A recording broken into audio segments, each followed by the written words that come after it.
At the tone, the broadcast will begin in 2 minutes, 30 seconds.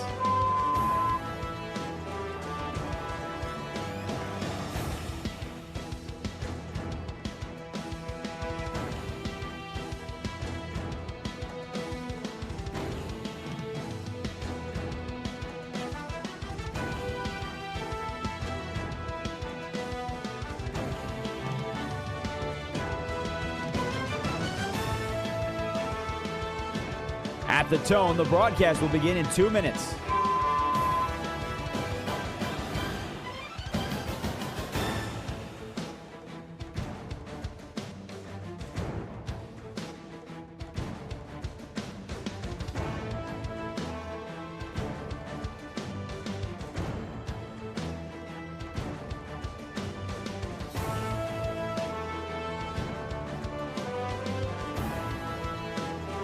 At the tone, the broadcast will begin in 1 minute, 30 seconds.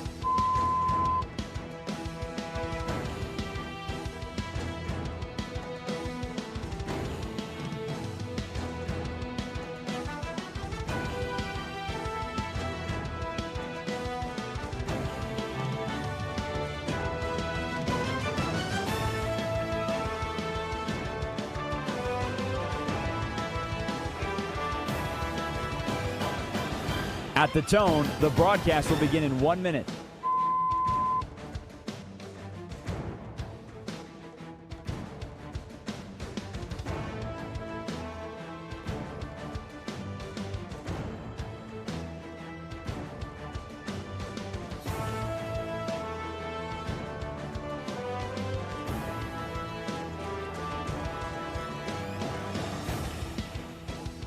Stations, this is your final time check. At the tone, the broadcast will begin in 30 seconds.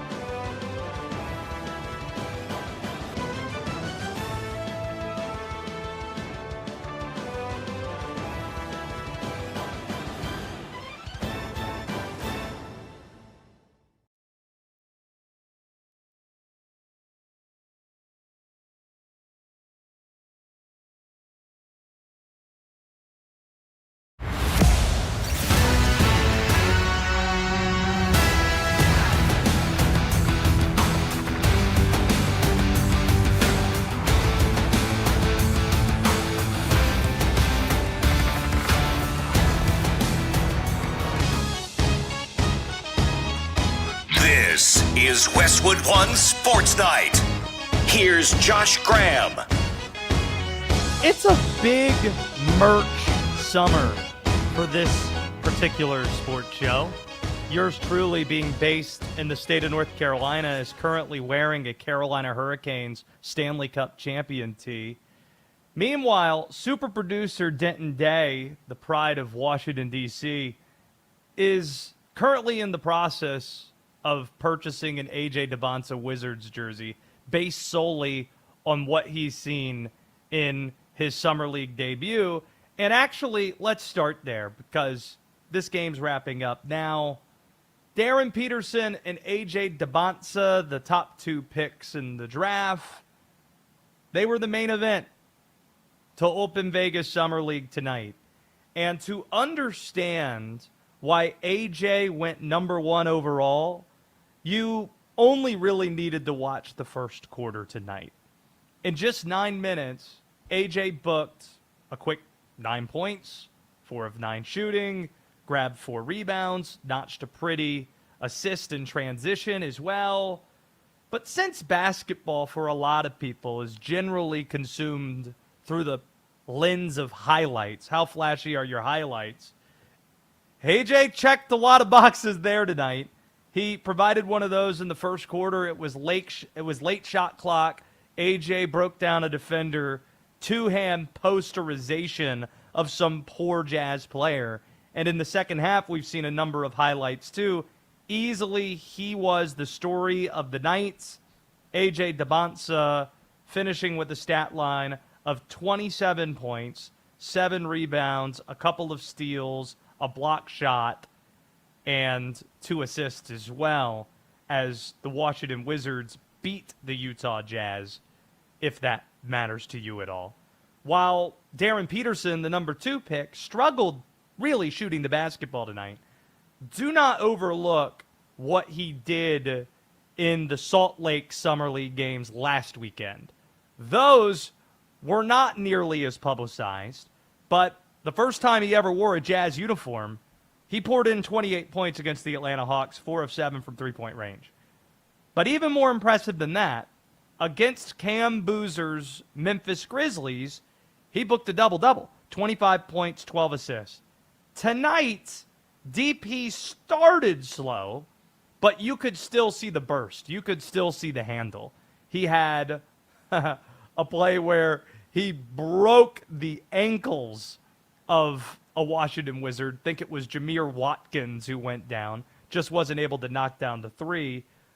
The final stat line for Darryn Peterson in his Vegas Summer League debut, 21 points, 3 assists, had 8 turnovers, but this is the part where we remind people that in Summer League basketball, there are more dudes that do not belong on that court than guys that do.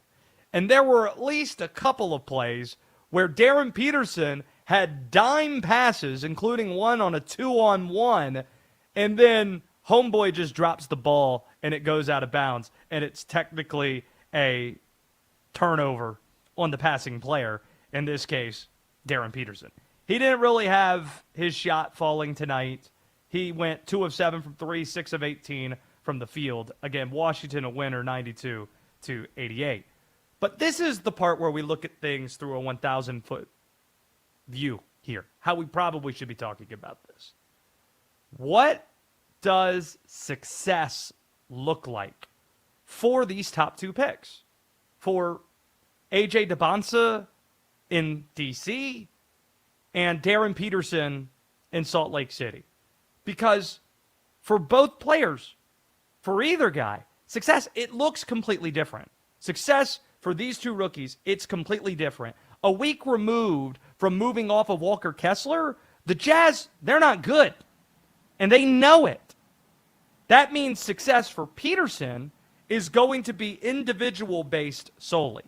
A lot like what we saw, say, from Cooper Flagg for a tanking Mavs team.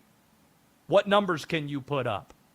Can you win the Rookie of the Year stat-wise? You're going to have the shots. You're going to have the role in order to do that. But more so for Peterson, success is proving his doubters wrong after the weird circumstances we saw at Kansas, to put it delicately. In fact, he might have the most to prove of any player in this draft, given where he was taken and given the discourse that surrounded him. As for Dybantsa, the Wizards expect to be a play-in team, at least, maybe a playoff team, a team that's in the first round. They have Trae Young. They have AD. So for Dybantsa, can he be a real contributor for a team that expects to be good right away? That's how success is going to be defined for the number 1 pick of the draft. But let's go to D-Day, taking a moment away from one of his various screens, taking a moment from searching what Dybantsa jerseys, number 4 jerseys go for. What excited you as a Wizards fan more? Watching AJ's first quarter or seeing the whole Wizards roster sitting courtside in Vegas? Well, so I want to clarify one thing. I'm not looking for an A.J. Dybantsa jersey at the moment, Josh. I'm looking at hotel availability in the year 2050 for his Hall of Fame induction. So just want to make that abundantly clear. Jersey's been ordered. Hall of Fame tickets still in the queue at the moment. They're not selling them for 2050 yet, which is crazy to me. I mean, seeing the whole roster there is pretty special. They're not the only team that's done that, so that's not like a massive surprise. And if we're being 100% honest, if you're getting paid to go to Vegas, you're going to get paid to go to Vegas. Like, that's an easy thing. I love DC, but if the employer is paying me to go to Vegas, I'm going to go to Vegas. I loved watching AJ Dybantsa. I love watching Trey Johnson. I love watching Will Riley. Dybantsa, I don't want to see again until the regular season. I know these teams say you can get 2 games with the superstars. ESPN gets 1. That's it. Don't want to see another one. He wasn't playing in the final few minutes because of what looked like cramping. So I'm good. Just get him ready for the regular season. Let's have some fun. Cramping, huh? That's the guy that we all bet might be dealing with cramping at the end of today's game. Shakespeare-level irony right there. Let's get to another big headline today, which also sets up our question of the night that Oliver Popular, the producer, or the board op taking your calls at 310-840-4910, is going to be fielding for us here. This is Westwood One Sports Tonight. My name's Josh Graham. So glad to have you along with us, however, and wherever you are listening or watching, on YouTube, on X. Christian Pulisic suffered a bone bruise and a microfracture in his tibia and fibula during the United States 4-1 loss against Belgium in the round of 16. That presents this question. Now that we know the extent of Christian Pulisic's injury, does he deserve the criticism, the level of criticism that he's faced this week? 310-840-4910. Here's where we stand on it. The Christian Pulisic criticism has been overdue, and this week, even given the injury details, it's been warranted.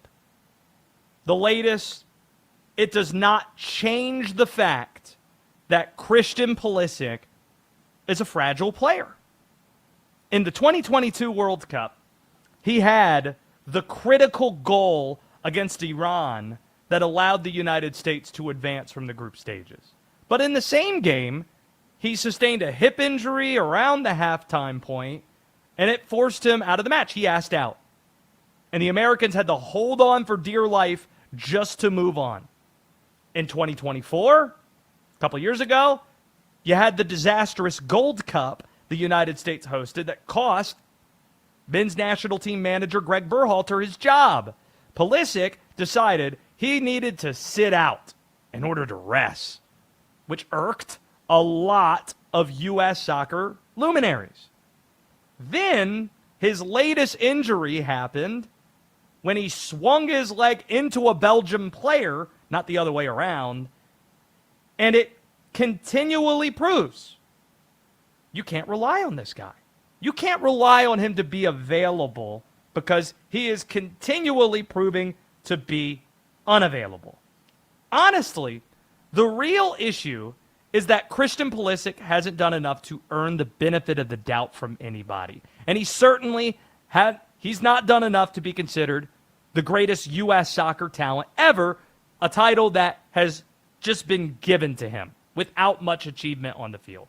The on-field production, it wasn't there in this tournament. 4 starts, no goals, 1 assist, non-factor before being banged up against Belgium.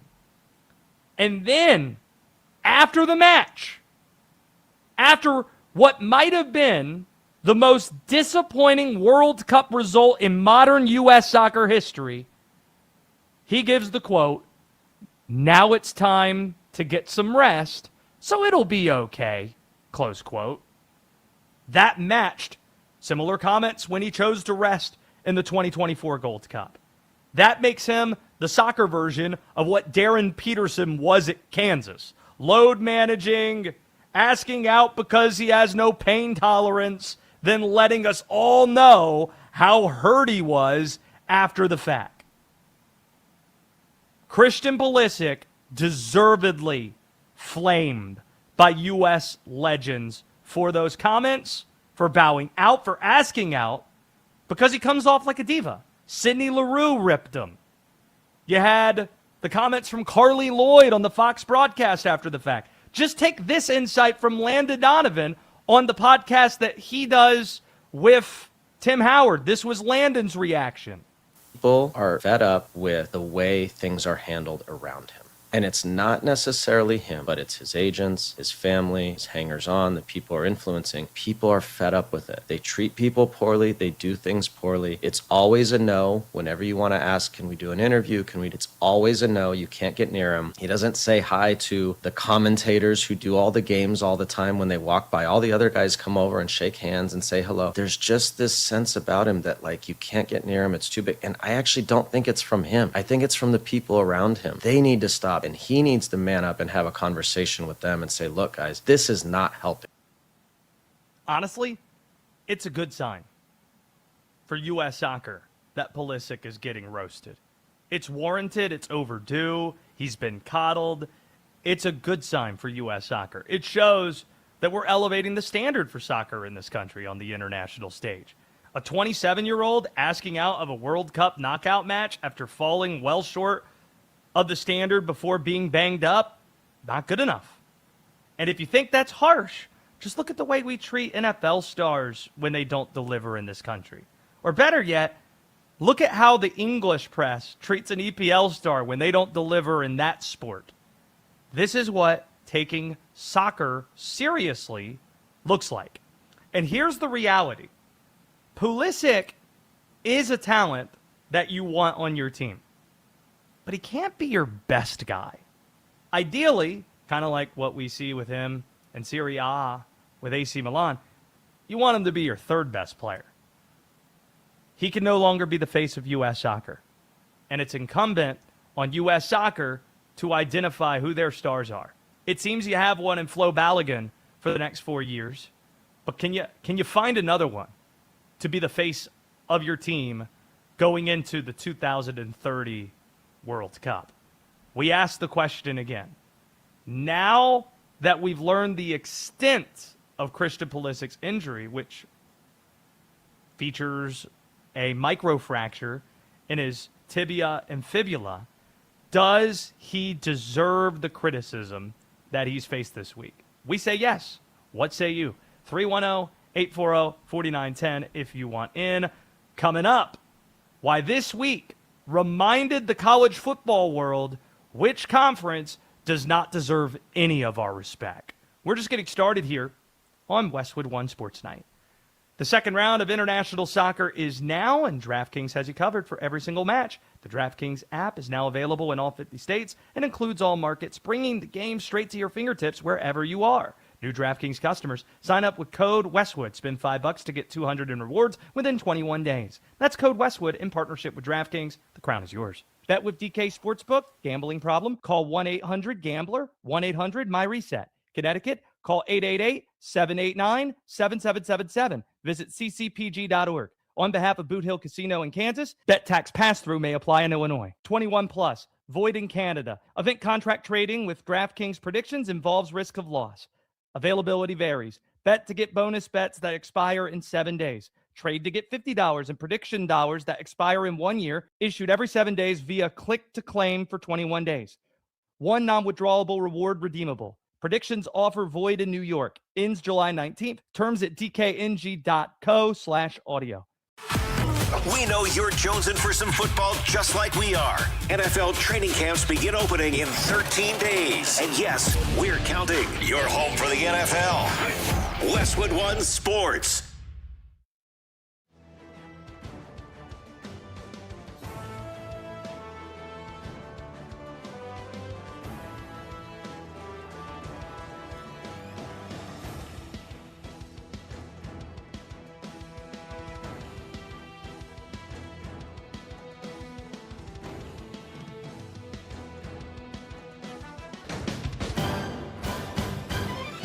At the tone, the broadcast will begin in 4 minutes, 30 seconds.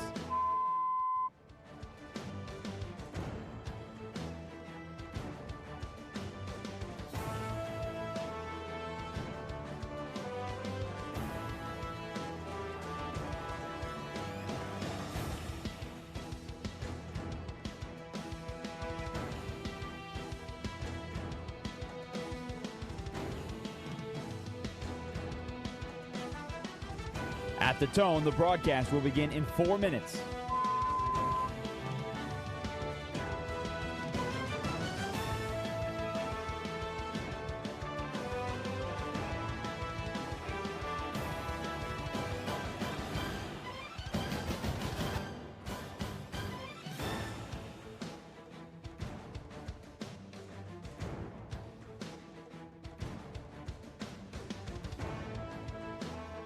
At the tone, the broadcast will begin in 3 minutes and 30 seconds.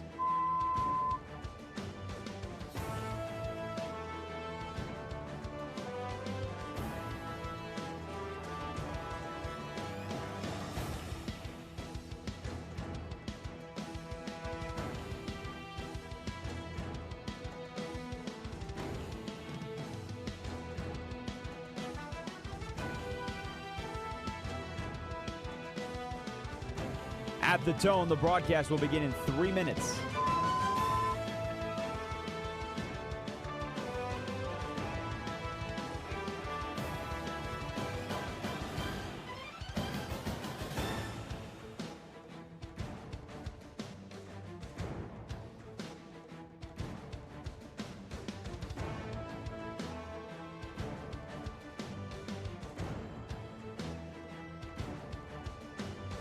At the tone, the broadcast will begin in 2 minutes, 30 seconds.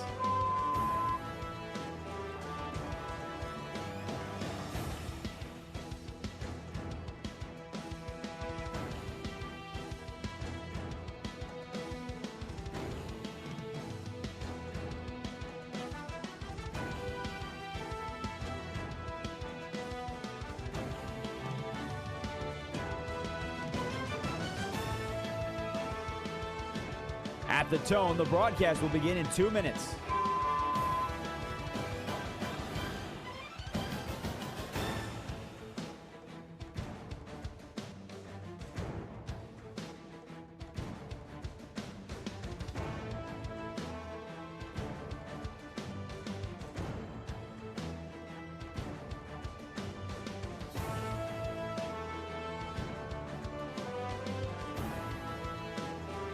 At the tone, the broadcast will begin in 1 minute, 30 seconds.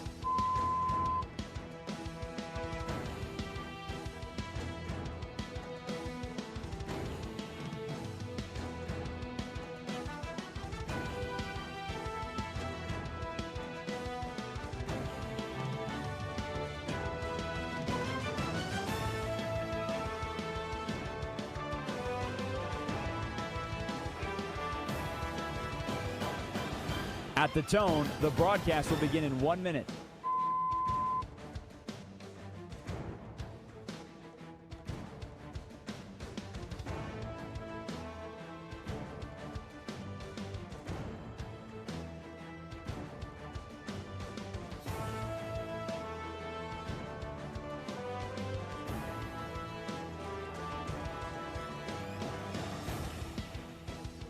Stations, this is your final time check. At the tone, the broadcast will begin in 30 seconds.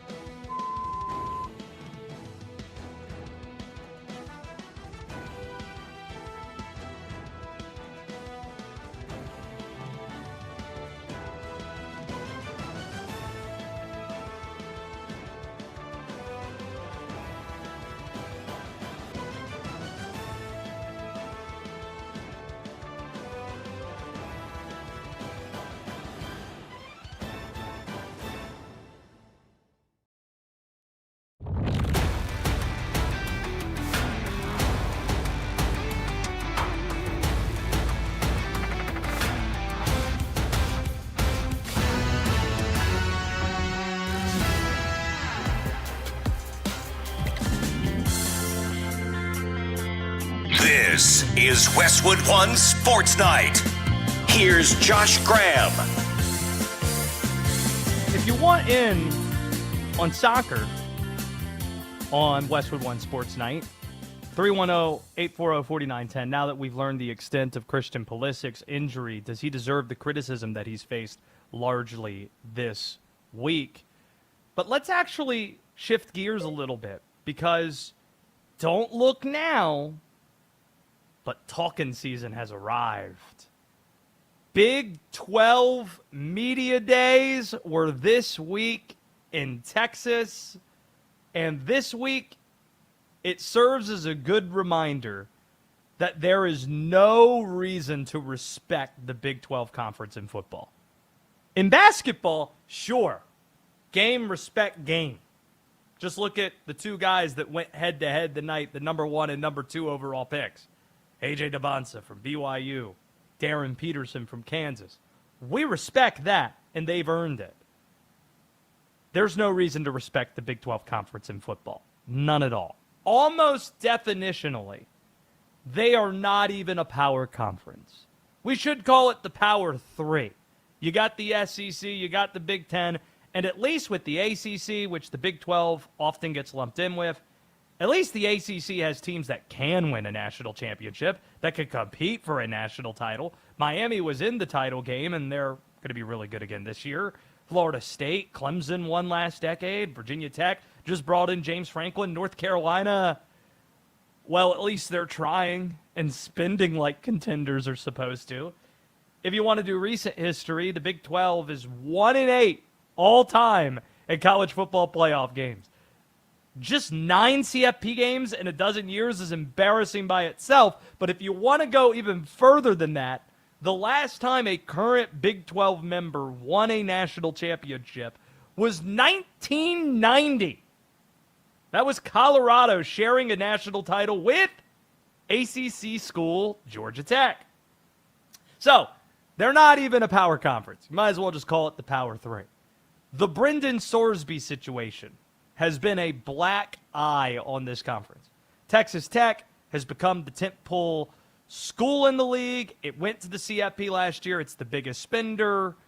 The way that Tech handled the Sorsby court ruling, where he got the ruling that he could be eligible briefly before trying to join the NFL supplemental draft that wasn't held this year, before eventually relenting and saying, yeah, we'll just get ready for next year's draft.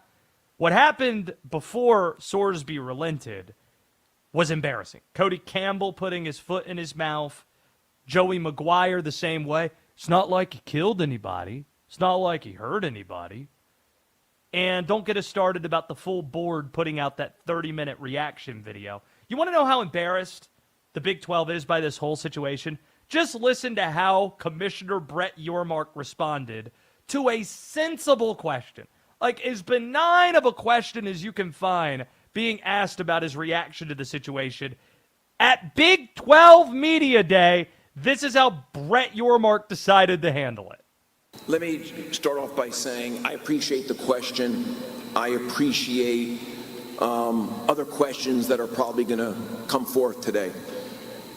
Today's not the time to address that issue. Today is about celebrating the upcoming football season and celebrating our 16 schools. But I appreciate the question, so thank you. Call me nuts. Starting to think he didn't appreciate the question being asked. Just starting to think that that's the case. By the way, if this week isn't the time to ask that question, when is? When is? Brendan Sorsby isn't playing at Texas Tech anymore. Brett Yormark isn't doing State of the Union-like availabilities, State of the Conference-like availabilities throughout the season.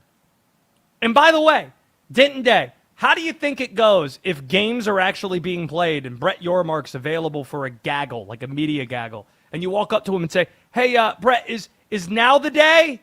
Is now the time that we can ask you and get your thoughts on Brendan Sorsby?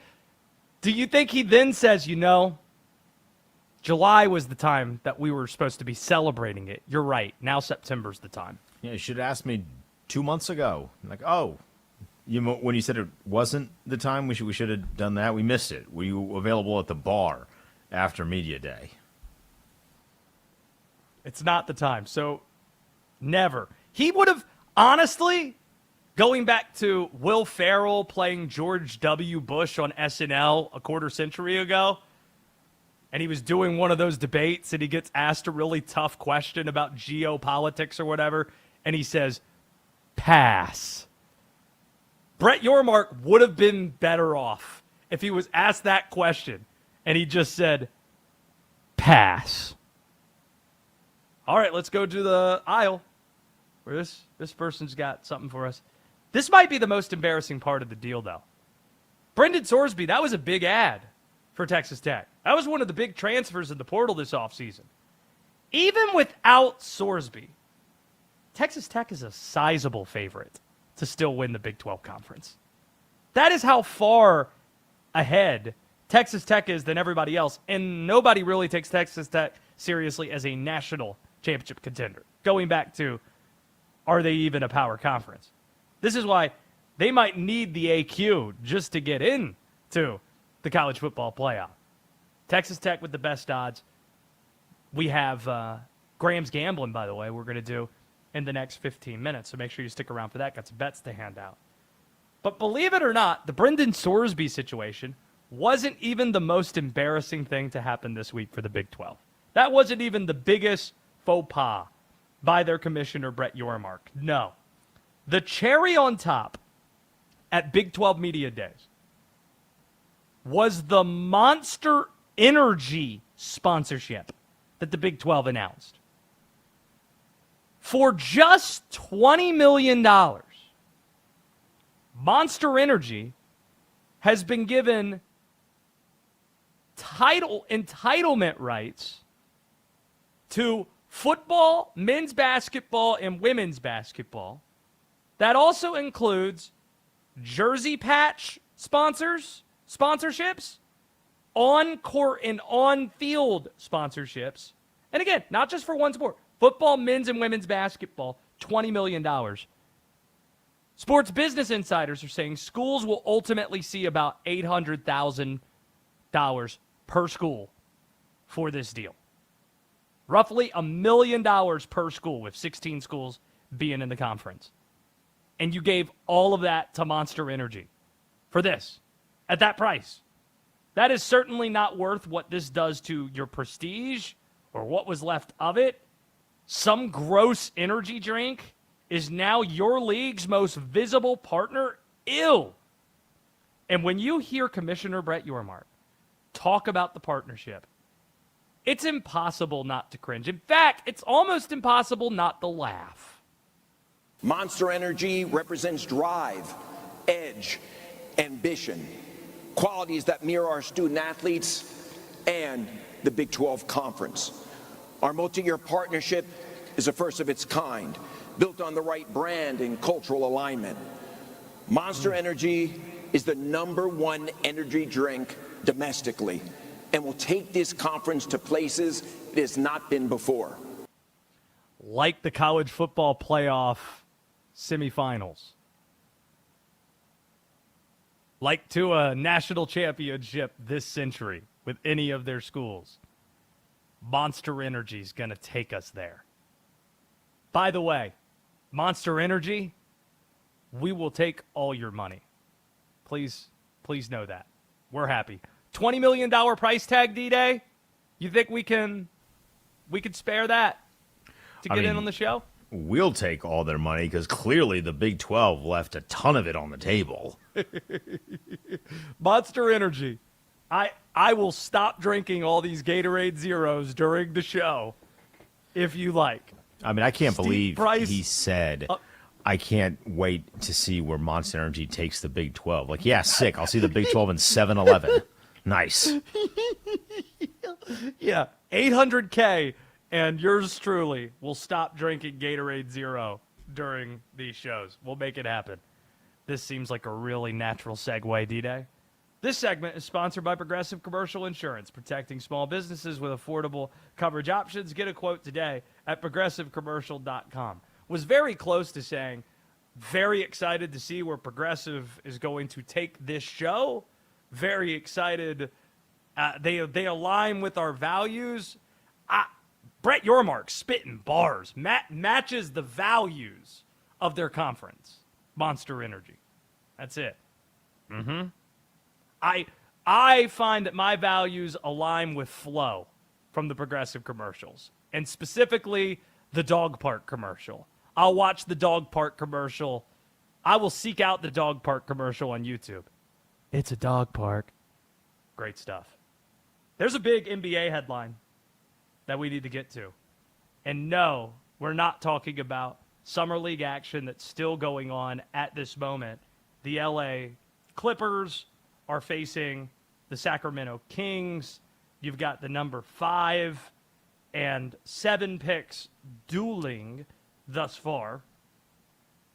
neither really playing all that well at the moment. Keaton Wagler, scoreless, closing it at the end of the first quarter. He was the number 5 pick.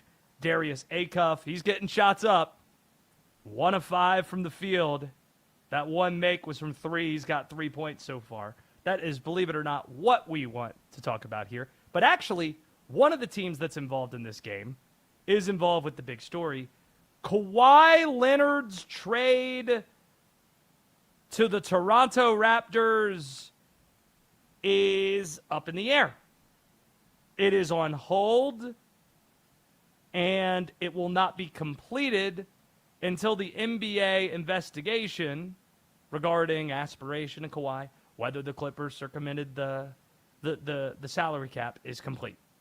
That was announced by the team, the Toronto Raptors, on Thursday.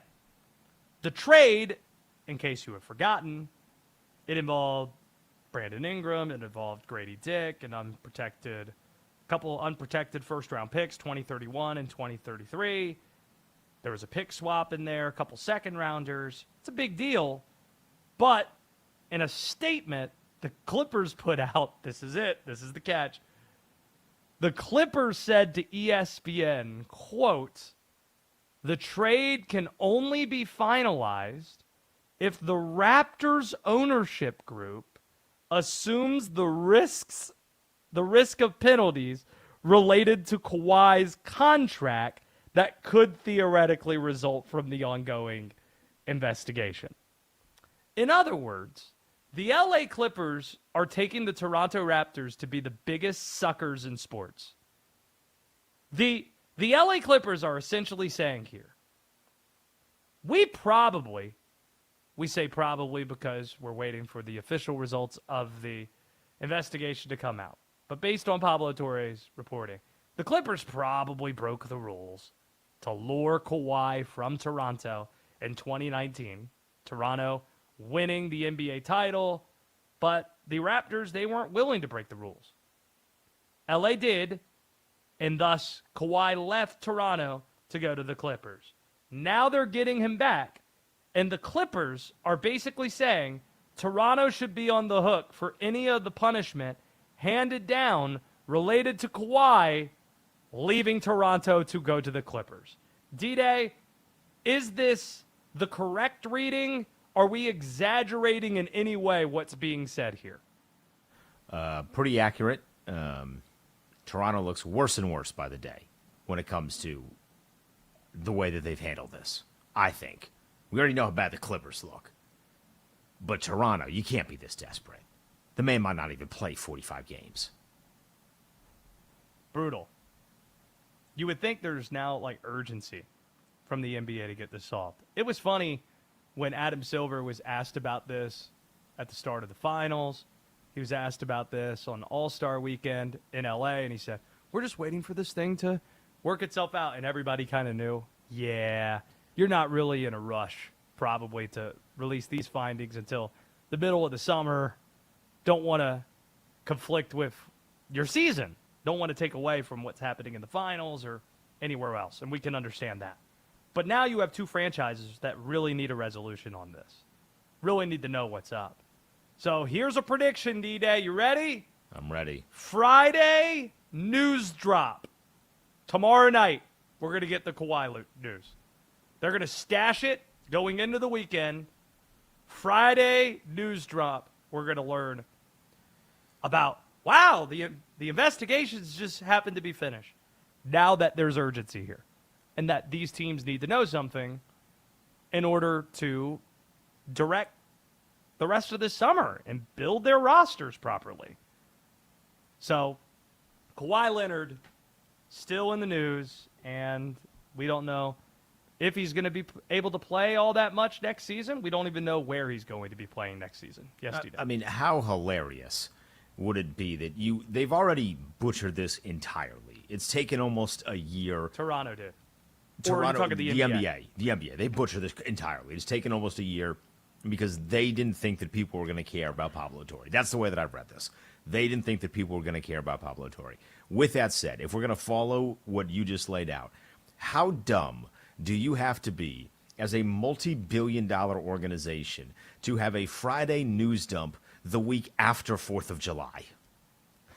I mean, you had the picture perfect, no one cares. You got weekend plans, you're at the beach, you're at the lake, you're trying not Taylor to burn your Swift fingers wedding, off. America 250. You're doing everything in the world except caring about the NBA, and they're going to go ahead and wait a week to where you care again about it to then decide to do a Friday news dump.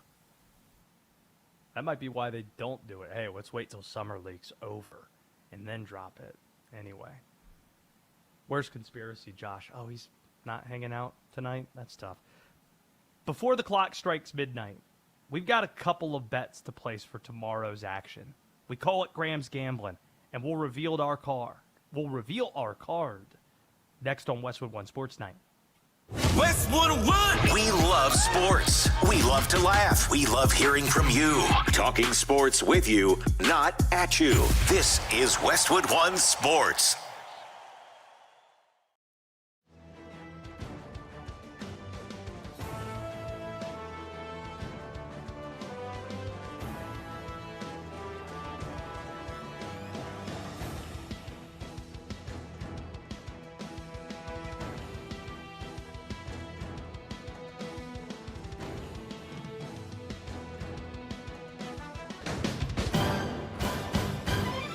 At the tone, the broadcast will begin in 4 minutes, 30 seconds.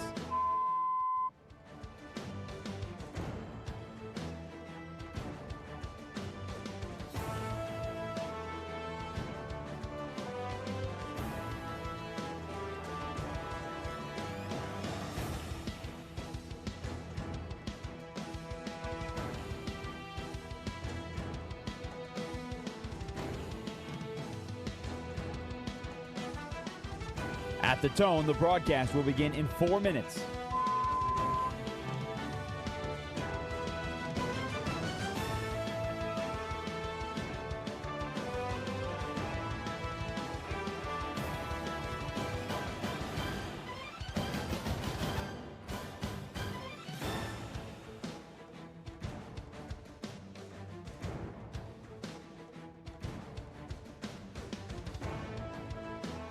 At the tone, the broadcast will begin in 3 minutes and 30 seconds.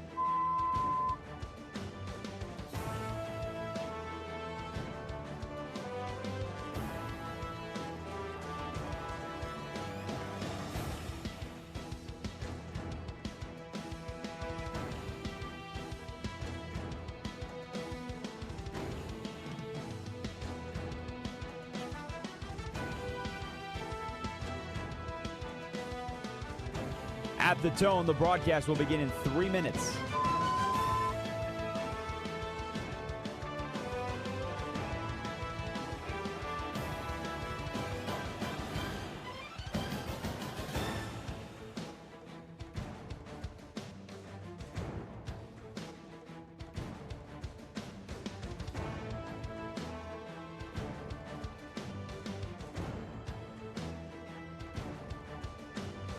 At the tone, the broadcast will begin in 2 minutes, 30 seconds.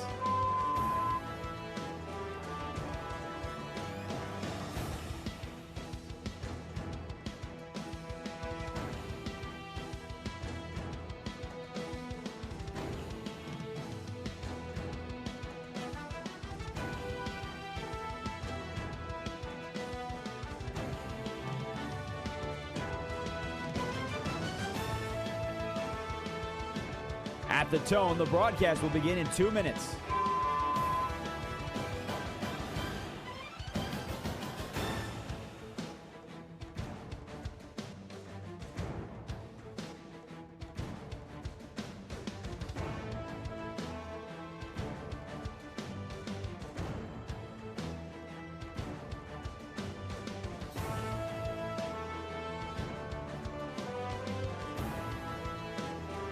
At the tone, the broadcast will begin in 1 minute, 30 seconds.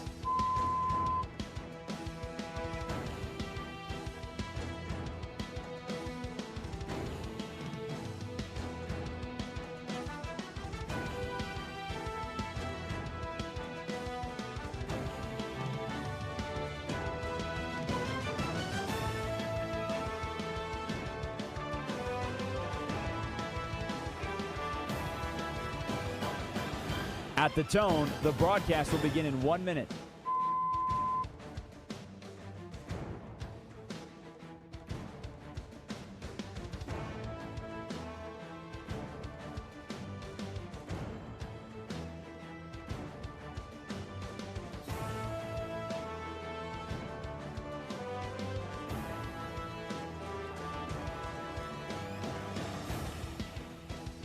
Stations, this is your final time check. At the tone, the broadcast will begin in 30 seconds.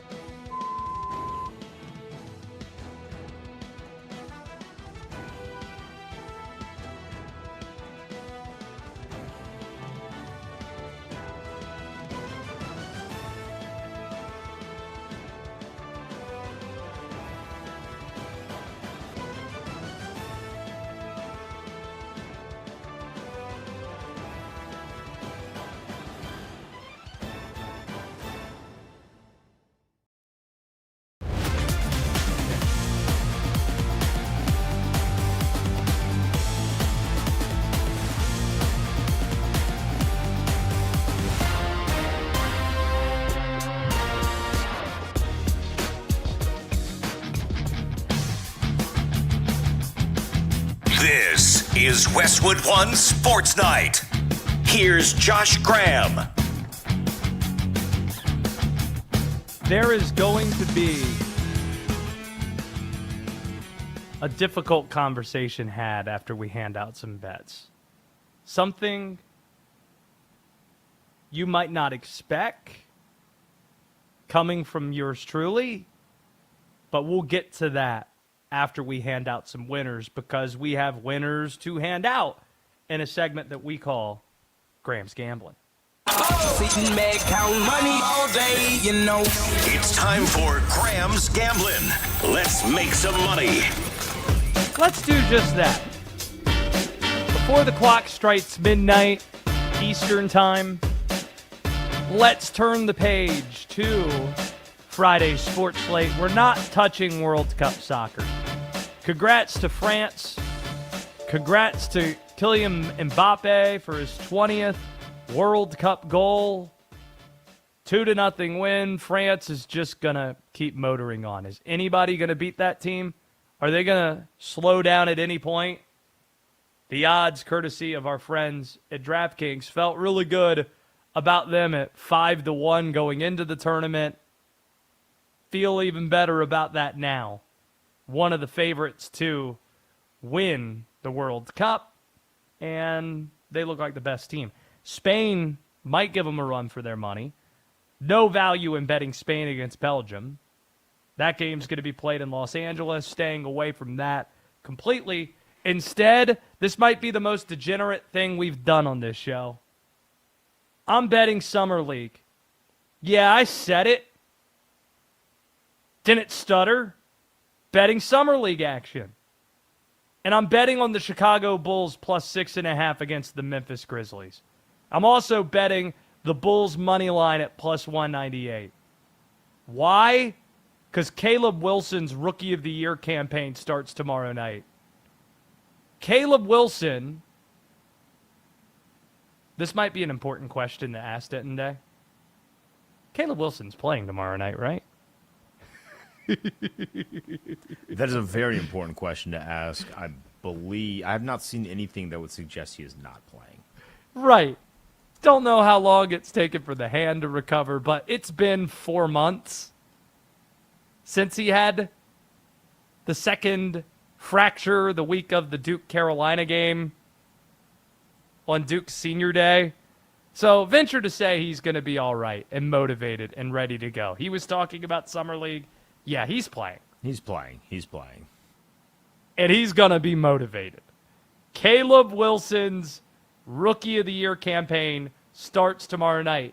D-Day, the last time Caleb Wilson began a basketball game that he finished healthy, you and I were there. North Carolina beating Duke, beating Cam Boozer, one of the 3 games that Cam Boozer lost all year long, and the court being stormed at the Smith Center in Chapel Hill. Caleb Wilson is going to be on a mother bleeping mission even though it's Summer League tomorrow night. So if you're giving me points, if you're giving me plus money to look at that wrecking ball who probably cares a lot more than the guy that he's going against, yeah, we're going to bet on that. And then we're going to look at baseball. This isn't sexy, but I don't care about handing out winners here. Reds, Cubs, under 9.5 runs. It's just too many. The Cubs, they didn't throw high leverage guys today. The Cubs have Imanaga throwing. Hunter Green had a horrific season debut last weekend, but the stuff's still there. Remember, he only pitched 3 rehab starts before showing up in Major League Baseball. Looked good in those starts, but only 3. Venture to say a guy with that level of talent, he's going to be motivated as well to pitch a lot better than he did in his awful season debut. Reds, Cubs, under 9.5 runs. That's what we got. Friday night action. We're on the Chicago Bulls, and we're on the under Reds and Cubs. This segment can be watched in addition to listened to. YouTube channel, Westwood One Sports Night. It's been growing. To quote Lieutenant Aldo Rain in Inglourious Bastards, cousin, business is a booming on the streaming front. You can jump into the chat. You can watch us in addition to listening. The podcast feed's available as well if you miss any of the program, including B-Dot, who will join us a little bit later on, the most entertaining guest in sports talk. Just search Westwood One Sports Night on Apple Podcast and Spotify. Search Westwood One Sports Night on YouTube as well. However, and wherever you're listening or watching, greatly appreciate that. If you are watching, you'll see got my 2026 Stanley Cup champion Carolina Hurricanes t-shirt. Denton Day, have you been following the latest controversy surrounding Hurricanes / Portland Trailblazers owner Tom Dundon? Have you seen this headline from earlier in the week? I have not. Are you familiar with this thing that they call the Stanley Cup? Lord Stanley? You My familiar team with has it? won one. Yes. Well, the Stanley Cup has rings on it that when you win it, you get your name etched onto it. But space is pretty... The real estate on that cup is very valuable. Sending this to you now just so you could see what we're talking about here, D-Day. Oh, I'm picking up. I know the story you're discussing. Okay. I'm excited to see how you're going to defend your guy here. This might be an encouragement for people to watch on YouTube or on X if we can find it here. Real estate's valuable on the Stanley Cup. Like, you got support staffers, you got assistant coaches, you got head coach, you got players, obviously, on the team. Well, let me count how many lines. You could fit maybe 4 or 5 names per line on the cup. And let me see how many lines there are. 5, 6, 7, 8, 9, 10, 11, 12, 13, 14, 15. So 15 times 4, roughly, you're talking about between 60 and 70 names that you could fit on the Stanley Cup.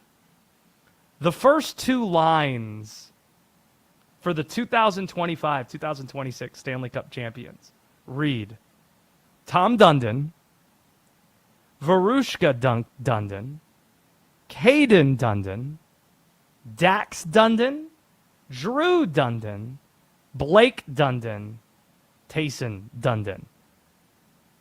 That is Tom Dundon, the owner of the Hurricanes, his wife, and all 5 of his children having their names etched onto Lord Stanley Cup.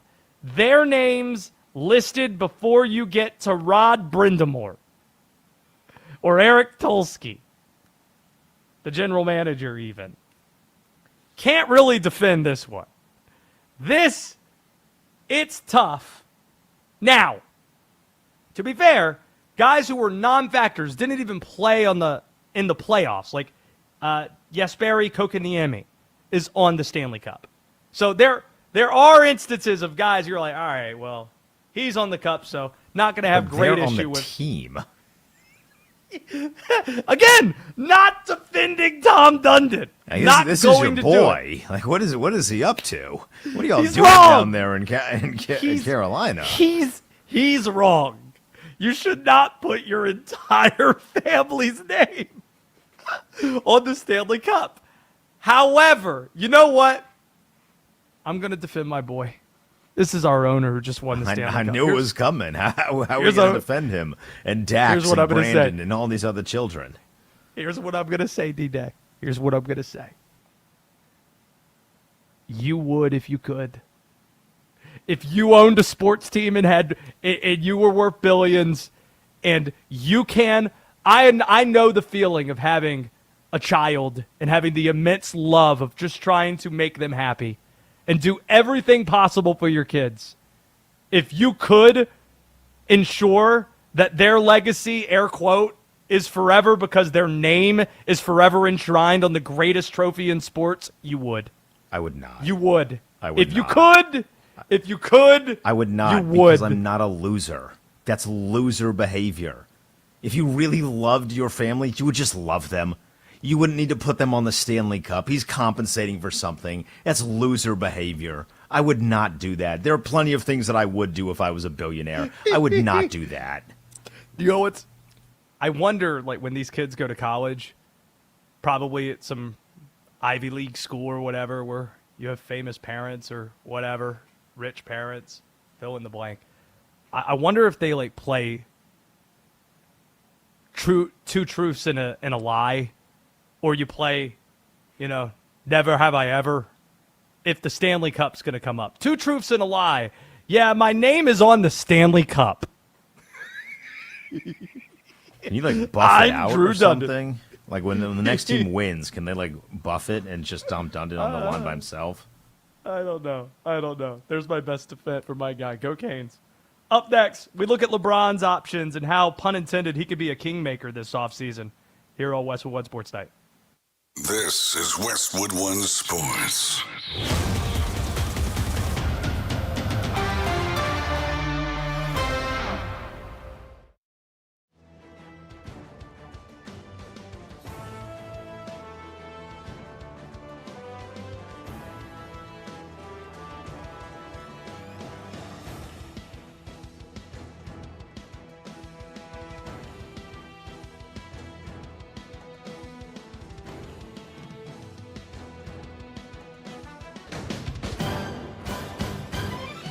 At the tone, the broadcast will begin in 4 minutes, 30 seconds.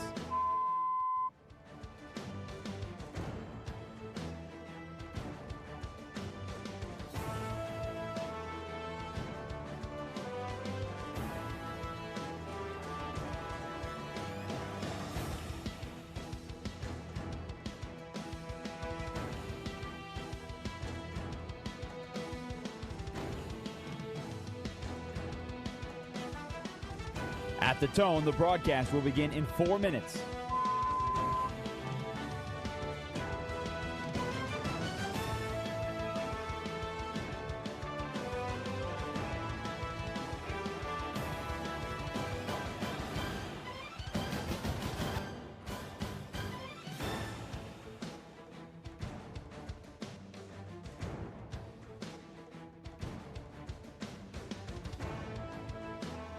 At the tone, the broadcast will begin in 3 minutes and 30 seconds.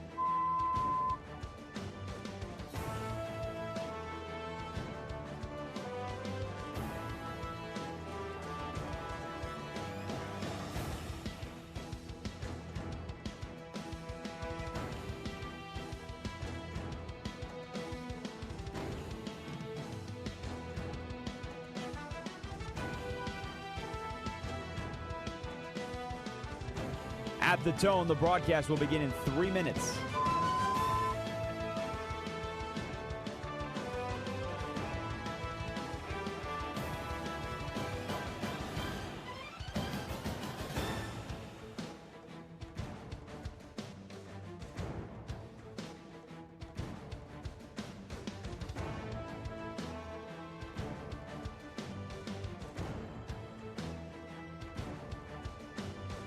At the tone, the broadcast will begin in 2 minutes, 30 seconds.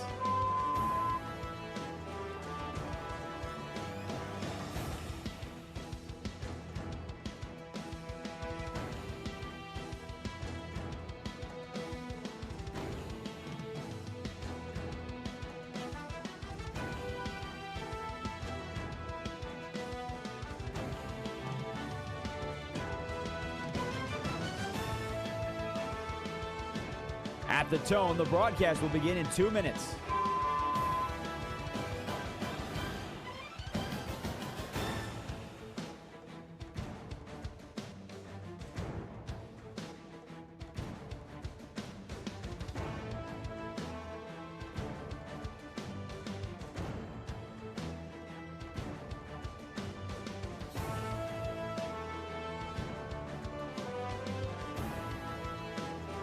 At the tone, the broadcast will begin in 1 minute, 30 seconds.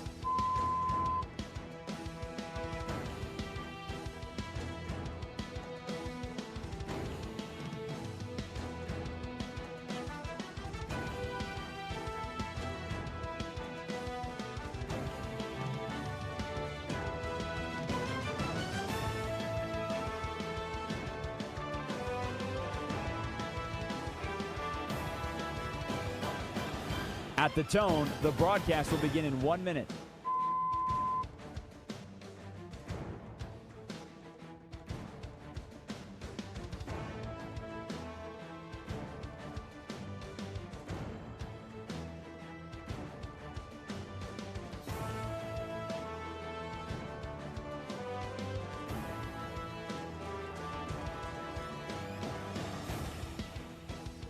Stations, this is your final time check. At the tone, the broadcast will begin in 30 seconds.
This is Westwood One Sports Night.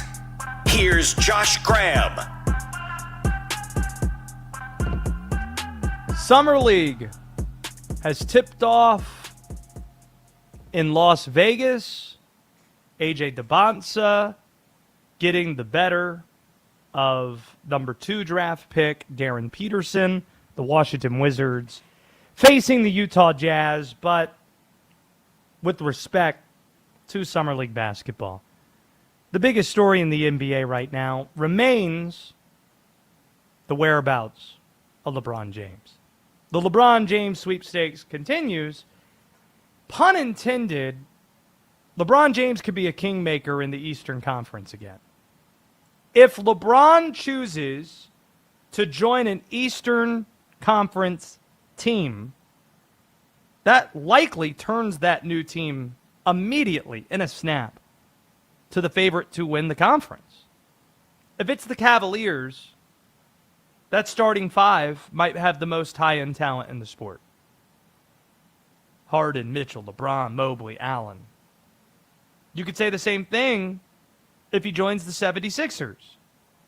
That would be the most fun option available, because that's the one team you circle twice and say, not only would you be the favorites to win the East, you probably are the favorites to win it all if you add LeBron to that mix down there, up there in Philly. If it's a second tour of duty in Miami, Giannis, LeBron, Bam, that would make for quite a big 3. Think of the defensive capabilities that type of team would have. This is why LeBron, he is not willingly going to stay in the Western Conference.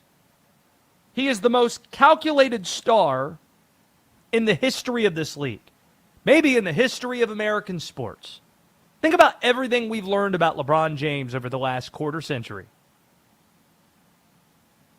How he's charted his path, how he's avoided controversy, doing so in the social media age. He started the player empowerment movement. He's always charted his path. So here was Shams on ESPN saying that the Eastern teams, the Eastern Conference teams, were front runners. This is courtesy of the Stephen A. Smith podcast. When I talk to teams around the league, when I do my research, the teams that continue to come up are Cleveland, Miami, Philadelphia after they got the Jaylen Brown. Like, Philadelphia was not in the picture. And I think that's why this is somewhat a true free agency for LeBron James, because he didn't go into it with a calculation in mind, a plan in place. I look at it when I talk to teams now as kind of a hierarchy of Cleveland, Miami, Philadelphia, and then I think there's some teams on the periphery. The other two teams in the mix, according to Shams, are Western Conference teams, but he said that the Eastern teams are the front runners. The T-Wolves and the Warriors are the other teams. But before we get to them, just think about it. LeBron knows how difficult the West is. His Lakers were swept by Oklahoma City, and that Thunder team lost Game 7 at home to the young ascending Spurs that are only going to be better. So don't expect him to join the T-Wolves. Don't expect him to join the Warriors. However, Steph Curry did make the case to LeBron, a public case, when asked about the possibility of those two forces uniting on the West Coast earlier today. I don't have a percentage. It's kind of up to him. I feel like any place he called and say I want to play there, you move mountains to make it happen. And I know we're in that boat as well. So the pitch is, we want to play good basketball, be around people that know how to play the game. Hopefully, raise our floor on our competitiveness this year. There's good golf in the Bay. But we're an organization that's been there. He knows that, and that's really self-explanatory. It's just a matter of where he sees himself fitting. And at the end of the day, that's up to him. Yeah, our organization's been there, and we play good basketball. He also made a case that they have great golf out on the West Coast. That's been the weirdest thing, by the way, to follow the reporting. How much golf is factoring into this decision for LeBron? That's the latest hobby. Do we think LeBron's 12, or do we think he's in his 40s? What are we doing here? And he's going to make his basketball decisions based on golf courses. Come on. In the end, LeBron is going to choose the Cavaliers. Relationships could be a difference maker. Cavs executive Brandon Weems, close friend of LeBron's. He's known the Gilberts forever. Not just the elder Gilbert, but his family. Meanwhile, we don't know if the Pat Riley relationship has been mended. And is there a noticeable connection? Something that connects LeBron to Philly, other than Rich Paul saying, yeah, he likes Maxey. Okay. But does he like Jaylen Brown? And given how Jaylen Brown publicly handled the dynamic between him and Jason Tatum in Boston, and Joel Embiid being there, that doesn't seem to be a ready-made fit for him. Cleveland, it's the best basketball fit. Just look at the lineup. You have Harden, you have Mitchell, you have Mobley, you have Allen. There's one blatant hole in the lineup, the starting five. It's small forward. And then you could put Max Strus coming off the bench, add some more pieces to that. Unlike Miami and Philly, it would be LeBron's team in Cleveland. LeBron, he's the second greatest player to ever pick up a basketball. Of course he has an ego.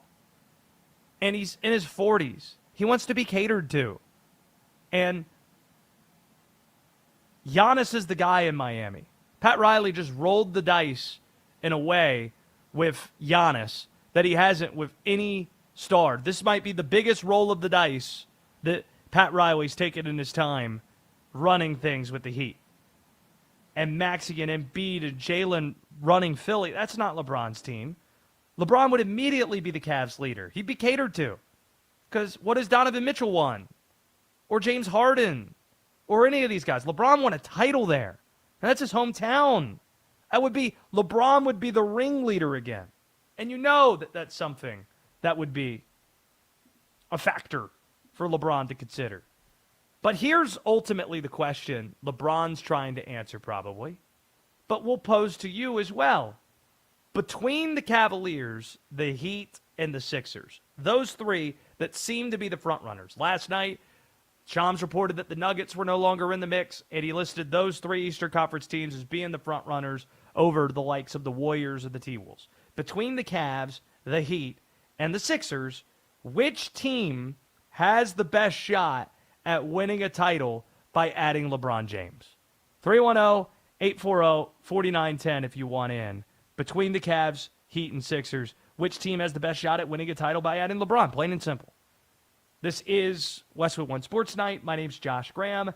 300 markets plus across the country. So glad, however and wherever you're consuming us. You can watch us as well digitally. Let's go to Mr. Positive. Up first here, so let's make it a good one. Mr. Positive, which team in the East would have the best shot at winning a title if they add LeBron James? Josh, baby, boom, shakalaka.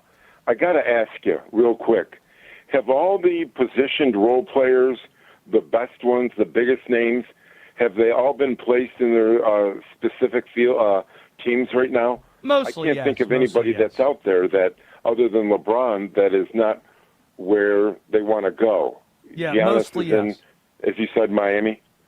Yeah, mostly yes. Most of that's been sorted out. So what say Okay. you, LeBron, contender? I would say that right now, because he is more of an assist person as opposed to gaining points, I would ask you, because he would be able to dispense the ball to various great players, who do you think that he should go to? Who has the Cleveland. best? I just said it. It's the best fit for him is Cleveland. And he'd be And catered it's because of his age and his level of playing. He's no longer going to be making 30 points a game. It's going to be shooting 20 points a game, and he's going to be having 10 to 15 assists and maybe a couple rebounds. So you still think they have the best shooters that would give him the opportunity to win the championship? Well, okay. I appreciate thanks for the question. It's good to hear from you, Mr. Positive, as always. But I think he's going to be a Cleveland Cavalier. I think that's the best fit for him in more ways than one. To win a title, I don't think Cleveland wins a title with LeBron. So ultimately, if that is the only determining factor, what gives you the best shot to win a title, then it's Philly. Does that mean it works? Does that mean it's the best fit for LeBron? No. But that gives you the best shot at winning a title. So it really is how you choose to answer the question. So let's go to Marvin, who's also in the state of Michigan. Marvin's in Detroit, 310-840-4910. Marvin, what say you on LeBron? Man, I think that LeBron belongs nowhere other than in Philly. I think LeBron is going to be a best fit with Jaylen Brown because Jaylen Brown's all around. If you're looking, like he said before, LeBron's now more of an assist leader. He's getting old. He's not going to be taking it to the rim like he used to. I mean, if he wants to pass it down low to somebody like Joel Embiid, everything's right there for him. It's set up for him. And you got somebody young like Tyrese Maxey at the top of the key. So I think he's best set up to get him a fifth ring there in Philly. Do the egos bother you at all, though? Think about it. Joel Embiid, it's Jaylen Brown, who was talking about last year being the most fun he's ever played basketball when they lost in round one at home versus when he won a finals MVP the year before. How do you think Jaylen Brown's going to take it if some of the shine's taken away by adding LeBron to your basketball team? Just how do you think the chemistry is going to work in Philly? That doesn't concern you at all. I don't know. I think Jaylen Brown needs to shut his mouth and maybe learn something from somebody like LeBron. LeBron has 4 rings. LeBron is easily top 3 all time. And, I mean, I think that Jaylen Brown needs to stop worrying about his ego and worry about getting a ring on his finger. I will say this. He does have a ring on his finger more recently than LeBron James does, and we appreciate the call. It's good to hear from you. And also, let's not forget that Jaylen Brown is right now the most paid player on the Philadelphia roster. So kind of hard to tell that player to shut your mouth when he's the new guy. You want to make him happy. He's your highest paid player, and he's won a title more recently than King James has at this point. 310-840-4910 if you want to. Let's do one more. Let's go to Ryan. He's in Ontario. Ryan, what team in the Eastern Conference, if LeBron joins them? We got the front runner. Shams just told us. It's the Sixers. It's the Heat. It's the Cavaliers. If LeBron joins this team, they are contenders to win it all. Let's go. I'm sick of the LeBron thing. Come on. Kawhi, we the North. We only have one basketball team. Come on. LeBron should just retire. His son sucks, too. Like, Bronny, go play in the G League, buddy. That's it. That's it. We the North. I appreciate it. Thanks, Ryan. We got Drizzy. We got Roney, baby. We got Justin Bieber. I'm sick of Taylor Swift. Bye, Felicia. All right, there goes. Oh, bye, Felicia. There goes Ryan in Ontario, telling us that we need to talk about the news of the day, that Kawhi Leonard is not a Raptor as of right now. So I don't know. We the North? Are we sure? Because that trade's being held up until we get the investigation wrapped up. Aspiration and cap circumvention. Now, Toronto is being set up to be the biggest suckers in sports, where the Clippers put a statement out to ESPN today saying, oh, yeah, now the Raptors, they should be on the hook for whatever punishment the NBA hands down, not the Clippers now. When the Clippers, allegedly, broke NBA rules to lure Kawhi from Toronto to the Clippers. And now they're saying, yeah, you can have Kawhi back, but you have to pay the punishment for the rules that we broke in order to pull him away from your title-winning team in 2019. So there seems to be a lot that needs to be worked out on that front. You could chime in as well, 310-840-4910 if you want in on the program and on LeBron. Later this hour, as of now, before LeBron's decision, we got a top 10 list, the top 10 teams in the NBA. Through free agency, through the draft, top 10 teams in the NBA. We got that list. We'll get to it in just a little bit. But prior to getting there, there is an all-time NFL legend that was in the news today, and the headline might surprise you. That's next on Westwood One Sports Night. The second round of international soccer is now, and DraftKings has you covered for every single match. The DraftKings app is now available in all 50 states and includes all markets, bringing the game straight to your fingertips wherever you are. New DraftKings customers sign up with code Westwood, spend $5 to get $200 in rewards within 21 days. That's code Westwood in partnership with DraftKings. The crown is yours. Bet with DK Sportsbook. 800-GAMBLER, 1-800-MY-RESET. Connecticut, call 888-789-7777. Visit ccpg.org. On behalf of Boot Hill Casino in Kansas, bet tax pass-through may apply in Illinois. 21 plus, void in Canada. Event contract trading with DraftKings predictions involves risk of loss. Availability varies. Bet to get bonus bets that expire in 7 days. Trade to get $50 in prediction dollars that expire in 1 year, issued every 7 days via click to claim for 21 days. One non-withdrawable reward redeemable. Predictions offer void in New York. Ends July 19th. Terms at dkng.co/audio. The stories that matter from the brand you trust. Westwood One Sports.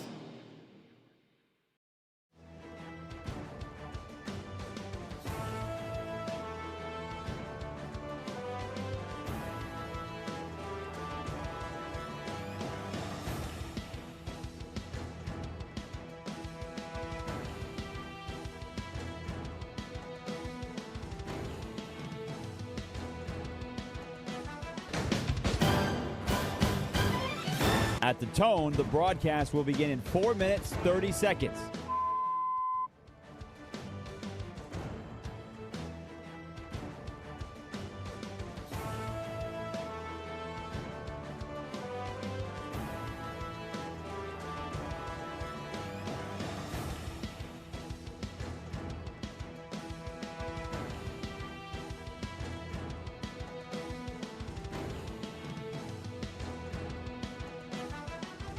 At the tone, the broadcast will begin in 4 minutes.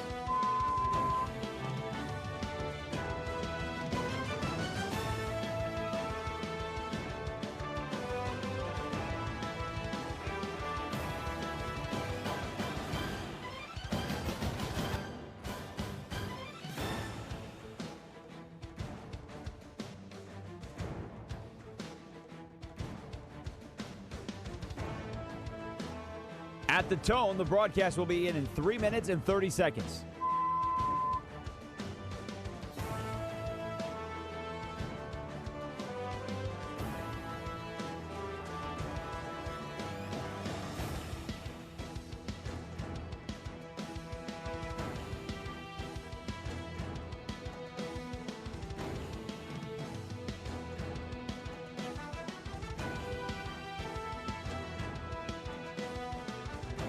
At the tone, the broadcast will begin in 3 minutes.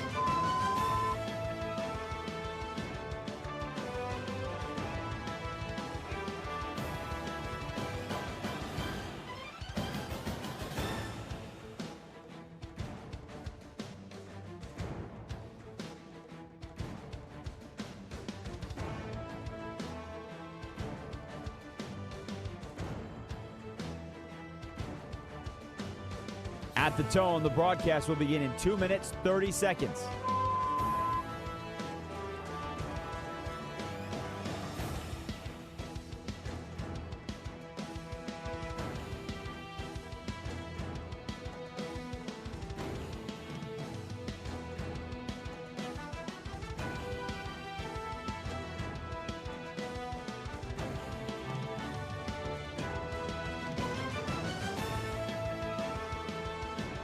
At the tone, the broadcast will begin in 2 minutes.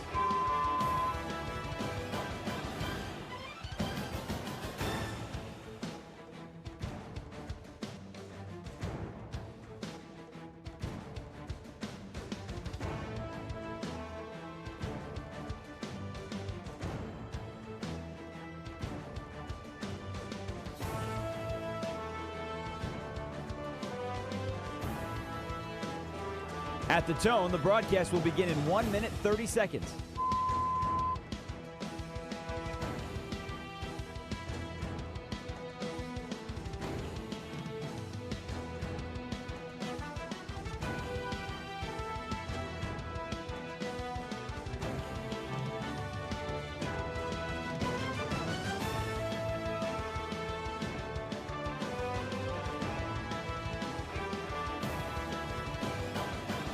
At the tone, the broadcast will begin in 1 minute.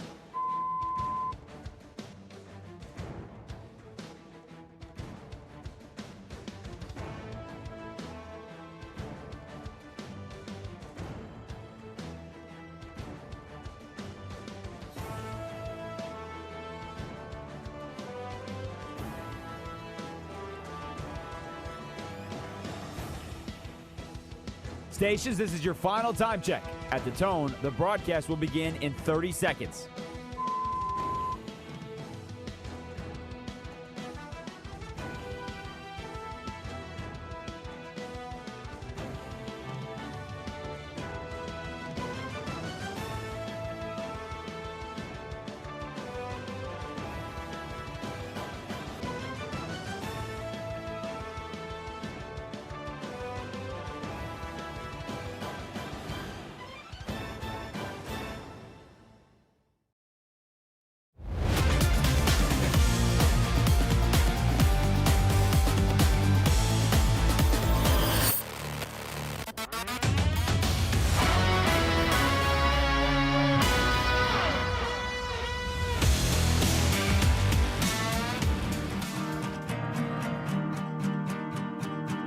This is Westwood One Sports Night. Here's Josh Graham. 20 minutes from now, the top 10 teams in the NBA prior to LeBron James's decision, which we're hoping to get sometime soon, but in every report they tell us there is no timeline on LeBron's decision. He's busy golfing. 310-840-4910 if you want in. The question we're asking, The Cavaliers, the Heat, the Sixers, they are the front runners. It seems LeBron is going to the Eastern Conference. Which team has the best shot at winning a title by adding LeBron? Teddy in Chicago knows. 310-840-4910. Teddy, what do you think? As much as I don't like the Cavs, I think that's what home is for LeBron. As an unbiased NBA fan, it just seems like the perfect fit for him. Get him a third stint up there in Cleveland and potentially bring home another ring. You know what I mean? The Cavs, they got a stacked lineup, you know what I'm saying? And I think LeBron will fit right in there, and that could bring the Cavs to another finals run. Yeah, and let's not forget, they were in the Eastern Conference Finals. Appreciate the call, Teddy. In Chicago, it's good to hear from you. So, D-Day, let's frame it this way to you. Is whoever LeBron James selects, assuming it's one of these Eastern Conference teams, going to be the betting favorite to win the East when he does so? Hell no. Unless he takes the 76ers, hell no. You think Cleveland's better than the Knicks and the Sixers with him? They got no defenders on that front line. Put James Harden in a body bag. Maybe the perimeter they don't, but... Sorry, LeBron, front line moving as you're coming down the floor. The front line with Donovan Mitchell, James Harden, and LeBron James. LeBron ain't playing good defense at 42. Donovan Mitchell at best is average, but even that's pushing it. And James Harden is ass. Yeah, you're probably right. The Knicks and the Sixers probably would remain. But you know what's crazy about the Eastern Conference odds right now? Courtesy of our friends at DraftKings. So the Sixers right now are the betting favorite. The Knicks have, or actually that's not true. The Sixers have the third best odds right now, D-Day. Can you name the two teams with better odds than the Sixers right now to win the East? Damn sure better not be no funky-ass Boston Celtics. I mean, the Knicks would definitely be one, and someone is getting their money stolen if Miami is number two. So please don't tell me it's Miami. It's Boston. Someone's getting their money stolen. That's disingenuous. There you go. So we got our NBA rankings, top 10 rankings that we'll get to in just a little bit. But, you know, to tickle D-Day just a little bit with a headline that comes from the nation's capital where he resides, it is breathtaking that John Riggins, number 44, wasn't already retired by the Washington Redskins, now the Washington Commanders. That the announcement came today that when Washington hosts the LA Rams, number 44 will be retired forever. How has this not already happened is a tremendous question that it just boggles the mind how we haven't already gotten here. He checks every possible box that you could imagine to check. Washington's all-time leading rusher. 7th in the NFL career rushing touchdown list. He won Washington's first Super Bowl in 1983. Did so with maybe the most iconic run in the history of the Super Bowl. Certainly the most iconic in Washington history. The 43-yard touchdown run against Miami on 4th and 1 to win the Super Bowl. Put the Super Bowl away. Inducted into the Pro Football Hall of Fame 34 years ago. And don't say it's because Washington doesn't retire jersey numbers. Because there are teams out there that do not do that. Dallas doesn't. The Raiders, they don't retire jersey numbers.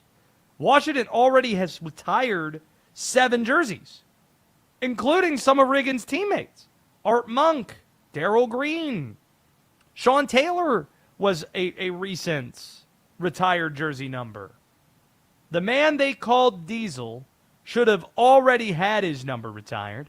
Here was Riggins referring to that nickname in the Commander's social media announcement video today. Well, let's just assume for sake of argument that I am the Diesel. Well, a diesel is an internal combustion engine, even though there's no spark plug in it. it still relies on fuel. But with the fuel, once it gets injected into the cylinder and the compression starts, that it needs one more thing, and that's oxygen. You can't have combustion without oxygen. And I say this with all sincerity. The fans were my oxygen. Pretty cool.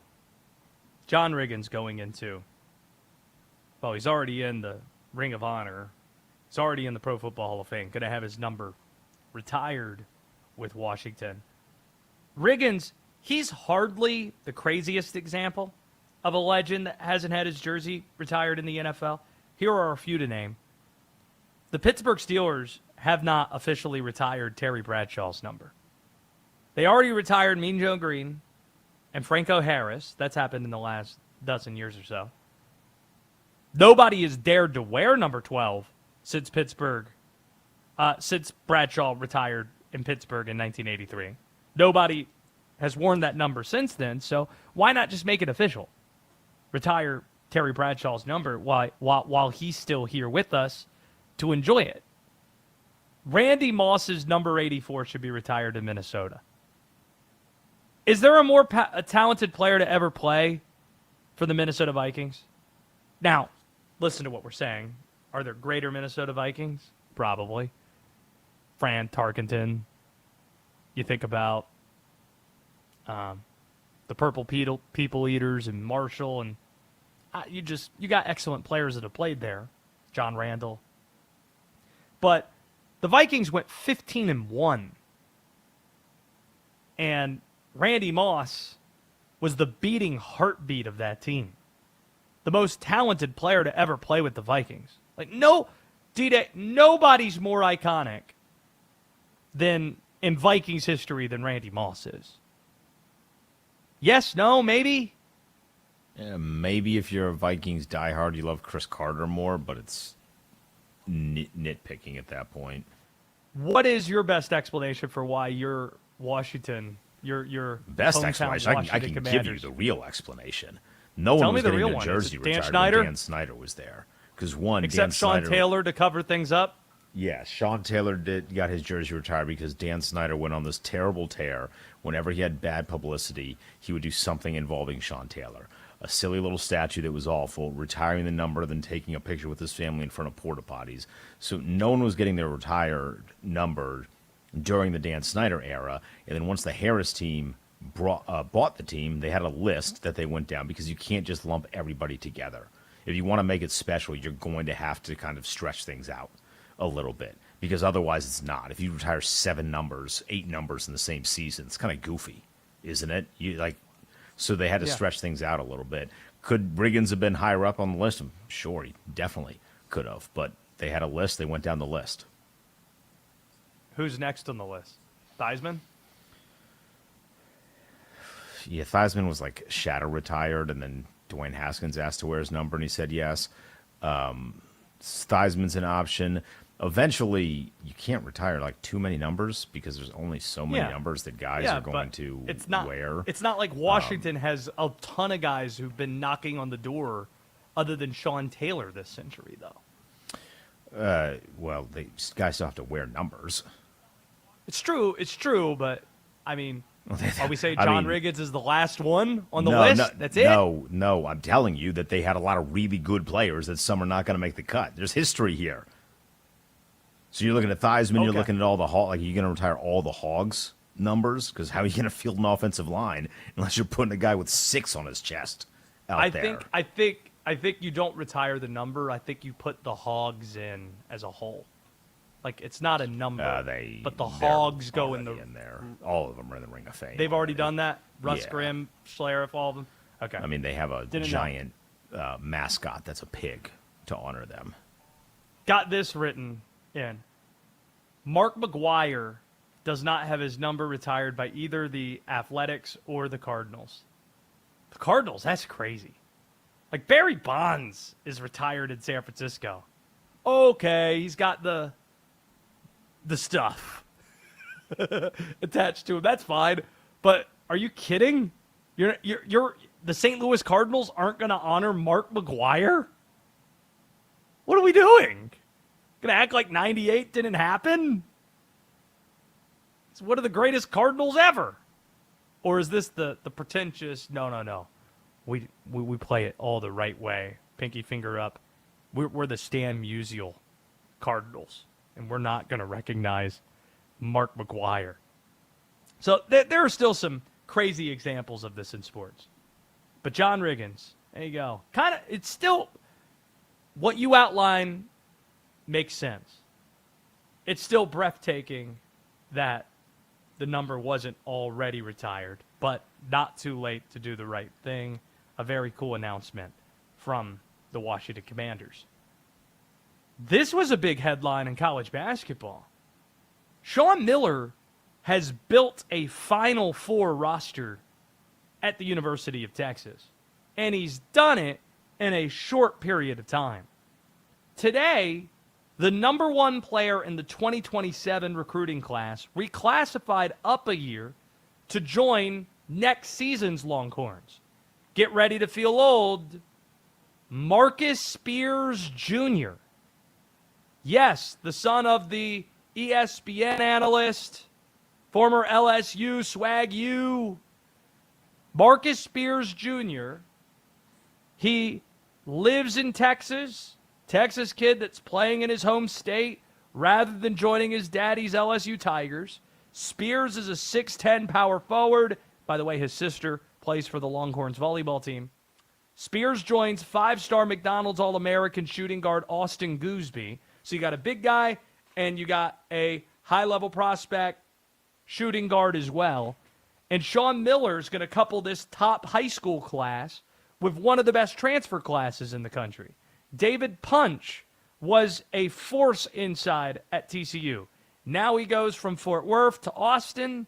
Colorado transfer Isaiah Johnson was a scoring machine. He's at Texas. Plus, Texas is going to return a 15-point-per-game scorer in Matas Voikatitis, who's coming back. So you worry sometimes with these transfer-dependent teams. Hey, how's the chemistry going to work? A lot of guys coming from different places. But having that lifeline and having the heart of your team be still high school recruiting and bringing in top transfers to plug some holes and also having a returning player to maintain some level of culture, Texas checks a lot of boxes. Don't forget, this is a team that made a run to the Sweet 16 in March, and it was a surprise considering it was year one for Sean Miller there, and Texas started the tournament in the first four. With Spears, this is a top 10 team in America now going into next season, and they're close to being a top 5 team. Watch out for the Texas Longhorns. Before LeBron makes his playing decision, we have assembled our first NBA top 10 ranking. After all the trades we've seen, after the start of free agency, after the draft, and that list is next on Westwood One Sports Night. We know you're jonesing for some football just like we are. NFL training camps begin opening in 13 days. And yes, we're counting. Your home for the NFL. Westwood One Sports.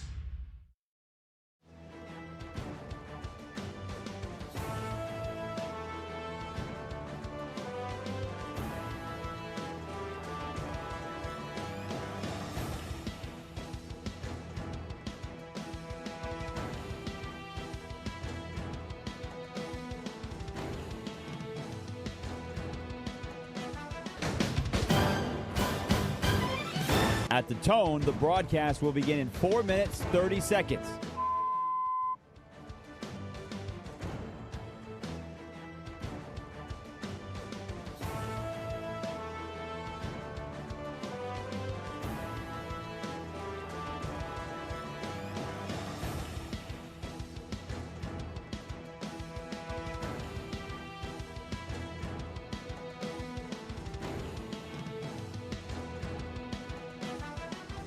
At the tone, the broadcast will begin in 4 minutes.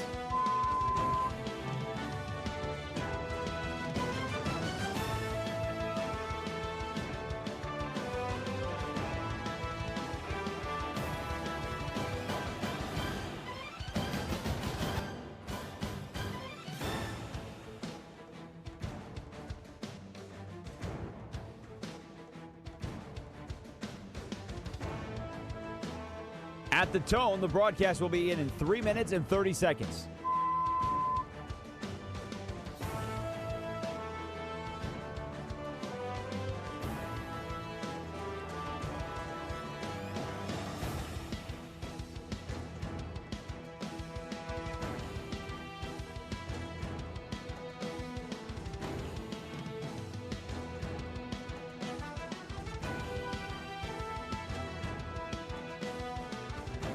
At the tone, the broadcast will begin in 3 minutes.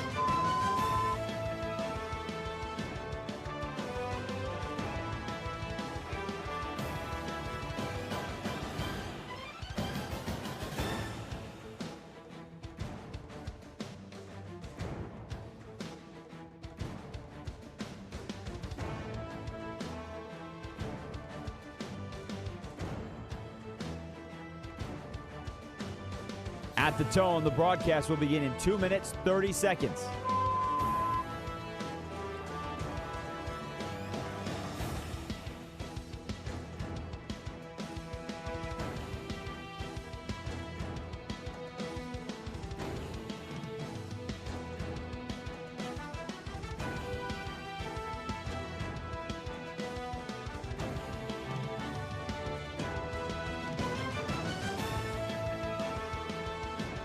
At the tone, the broadcast will begin in 2 minutes.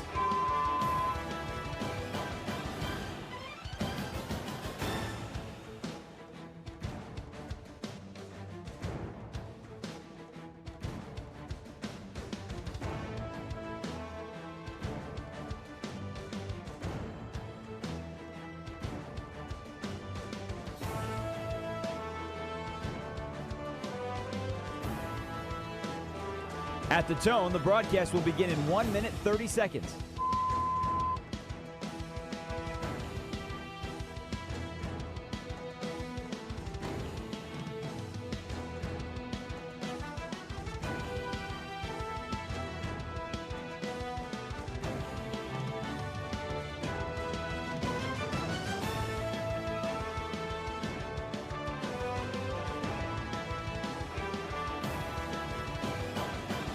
At the tone, the broadcast will begin in 1 minute.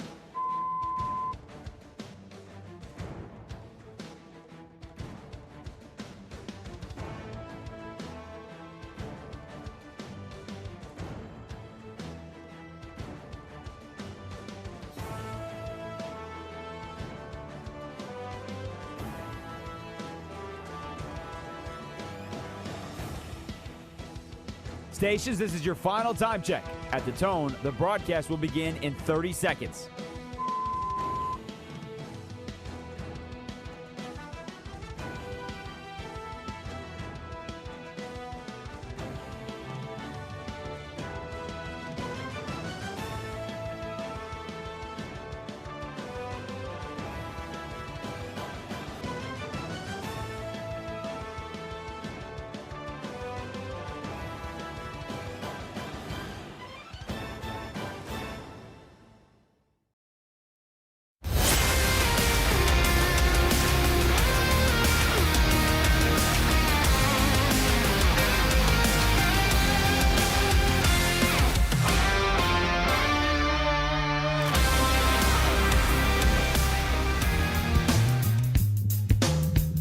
This is Westwood One Sports Night.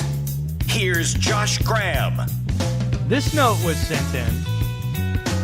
While the Vikings have not retired Randy Moss's number 84, it was a more noticeable omission that Kevin Garnett's number 21 was not retired with the T-Wolves. That, though, is expected to change next season. Kevin Garnett returned to Minnesota back in April, and they surprised him by saying next season, number 21 is going to go into the rafters. 310-840-4910. Got a top 10 list, top 10 NBA teams right now, prior to LeBron James making his decision. This is post-free agency. This is post a ton of trades. We'll share that list with you in just a second. Let's go to Jason, who's in Maryland, though. Jason, you should know that behind the scenes on the show, all we've been talking about is the Baltimore Orioles because I'm a diehard Birds fan. I hope we can find common ground on that front, given that you're from the state of Maryland. But what do you have for us on John Riggins getting his number 44 retired and retired numbers in general? Oh, I think it's the right thing to do. I can't believe it took so long. But you're talking about these retired numbers. I wanted to know what you guys think. If, we got to play a little imagination game here, but sticking with the NFL, if you want to say what numbers would you pick? Maybe pick 3 players or 3 numbers that you would retire, not just for the team, but retire for the whole NFL. I'll give you an example. I'm going to pick my boy Ray Lewis, number 52. You retire that one. You're going to retire Ray Lewis across the NFL? Across the NFL. Look, hey, baby, I bleed purple. You know Why that. should the Pittsburgh... Let me ask you a question. Why should the Pittsburgh Steelers retire Ray Lewis's 52? Well, I'm just saying, how there's certain numbers. You retire Jack Robinson's number. I'm not putting Ray Lewis up there with 10, but you get what I'm saying. I'm just saying, look, it's obviously hypothetical. It ain't ever going to happen. But my guys, I appreciate the call, and I love. Are we an Orioles fan? Are we an Orioles fan too, though? I hear it in your voice. I hear the Baltimore East. I love it. So, are you in on Gunnar Henderson? So, I was going to ask you what numbers. That was my question. What numbers would you guys retire if you had to pick hypothetically? All right. What number in the NFL would you retire across the league? Gosh, man, you're giving me goosebumps. I appreciate the call because I love hearing the Baltimore East accent. It fills me with joy, just like watching the Orioles beat the Cubs earlier today. That's great. Love that. Retired, there's not an NFL player, D-Day, that we should be retiring the way that Jackie Robinson's 42 is retired or the way that we've retired Bill Russell. Unless you want to make the argument for Jim Brown and you retire 32. But other than that, don't see anything. You in agreement on that? I hate league-wide retired numbers outside of the 2 that you presented. Are there others? There's been conversations there probably are. About Jordan's 23 being retired. No. I think that's the dumbest thing. I'm sure someone in New York had a conversation about Mariano Rivera's number being retired across all of Major League Baseball. It's so goofy. Well, I mean, I don't think it is a conversation that people were having about Mariano Rivera because his number was already retired. He was the last player allowed to wear that number. I guess that's true. Yeah, he held that on. Jackie Robinson. Yeah. So that was grandfathered in. So there you go. Think we're with you on that maybe the NFL, we don't really need to do that. Ray Lewis, on the other hand, won't even make white suit Atlanta jokes. Won't even have to do that on the Ray Lewis front. But go Birds, Ostros and Eddie Bose. Let's get to pre-LeBron decision NBA rankings. Let's do that because got a top 10 here. Gonna be honest, the Toronto Raptors were number 10 on the list until we got the breaking news tonight that Kawhi Leonard might not be on their basketball team. So as of right now, since that trade isn't completed, we're bumping out Toronto and we're putting in the team that had the best record in the Eastern Conference this past year, the Detroit Pistons.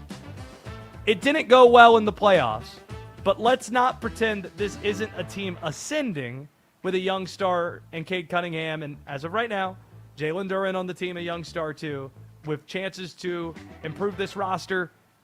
Detroit, when you finish with the best record in the East, you're not worse than 10th as of right now. And there they are, number 10, pre-LeBron NBA rankings, pre-LeBron decision. Number 9, the Houston Rockets. This is a team that everybody seems to be forgetting about. Let's not forget, huge offseason acquisition, Fred VanVleet. Gets hurt right before the season starts. You got Kevin Durant. This is a team that, frankly, just should run it back and not give it a second thought. All right, well, Reed Shepard, ascending player. Thompson, ascending player. Şengün, Fred VanVleet, Kevin Durant is still. This is a good basketball team. It's a good basketball team that got hurt, and injuries derailed the entire thing. Houston, number 9 team in the NBA. Number 8, got the Boston Celtics here. Yeah, the Jaylen Brown trade wasn't great, but this is a team that still has Jason Tatum, and I still happen to believe Jason Tatum, even coming off the injury, is going to look like the guy we saw before.